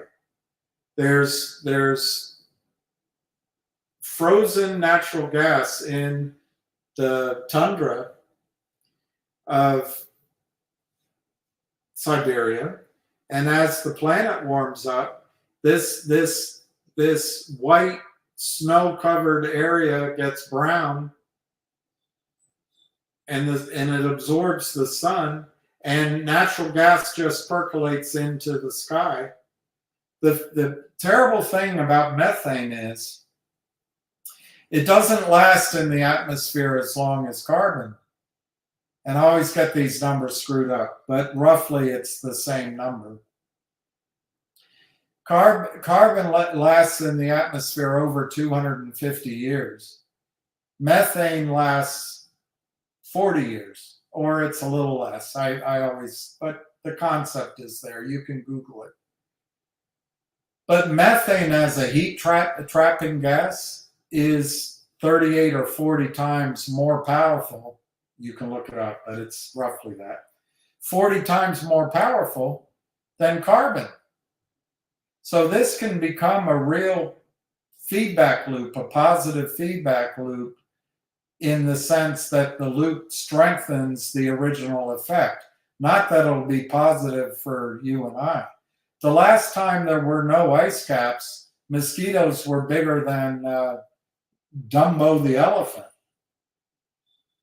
So anyway, but Kevin, I do also think that some of the effects on climate are completely beyond what we can do. Our whole part of the Milky Way, our whole solar system is going into a thicker part of space, and apparently that's pressuring, putting pressure on our solar system. And so that, I forget the conclusion. I know the book I read it in. I just have to go find the book. But I believe his conclusion is that could actually lead to a cooler planet rather than a hotter one. But I forget how he came up with that. Our sun right now, there aren't as many sunspots, so maybe we're going into a cooling period. What if our solar system, everything works in a way together that we don't understand, and the sun is going to try to help our planet stay cool? I don't know. You can really get lost in la la land, but we're only left with 5 senses and our rather limited brain to come up with answers. So who knows? But I do think storms have happened before. Earthquakes have happened before. volcanoes can chill the earth. But I do not dismiss that the Gulf is really hot.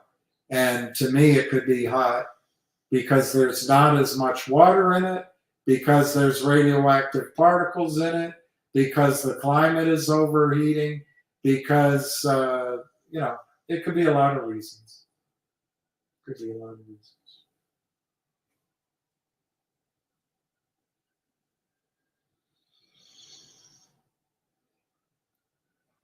All right, I guess Kevin will be telling me to get off. I'm a privileged male, so I don't think feminism is important. Well, that's not exactly what I said. I don't understand the women's rights movement. I think I understand it. I lived through it. It's not what I said, Kevin. Women's rights and feminism are important, but I think it's morphed into something unrecognizable. That's what I'm saying. I think what goes on today is unrecognizable from how it started. And I think there's feminists in the 60s who would be appalled today. Maybe not. Maybe not. But Kevin, if you're happy for the roles that feminists have worked out for men, it's going to be your generation, not mine. My generation is over with. So as long as you're happy,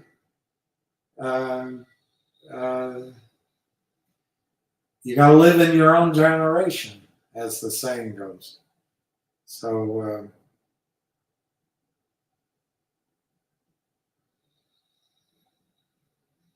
I just think something's wrong with our country. And I don't know what it is. And I try to figure out from all different angles. And maybe Kamala's the answer. And maybe, as Hillary Clinton said the other day, she's for censorship so they can keep control of the country. Maybe that's it. Maybe it's it. And we'll see.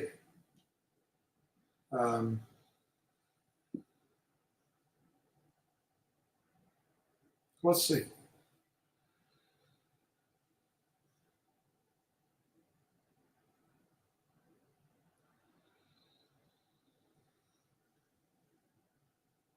I seriously can't believe you're questioning the women's movement. This is 2024, not 1950. Well, I don't remember much about the 1950s women's movement because I wasn't born. But I lived, Kevin, with the women's movement, as you call it. Do you know what's brown and sits on a piano bench? Beethoven's Last Movement.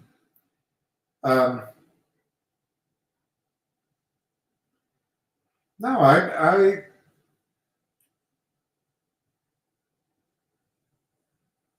I've experienced the women's movement, and I think there's a lot to question about today's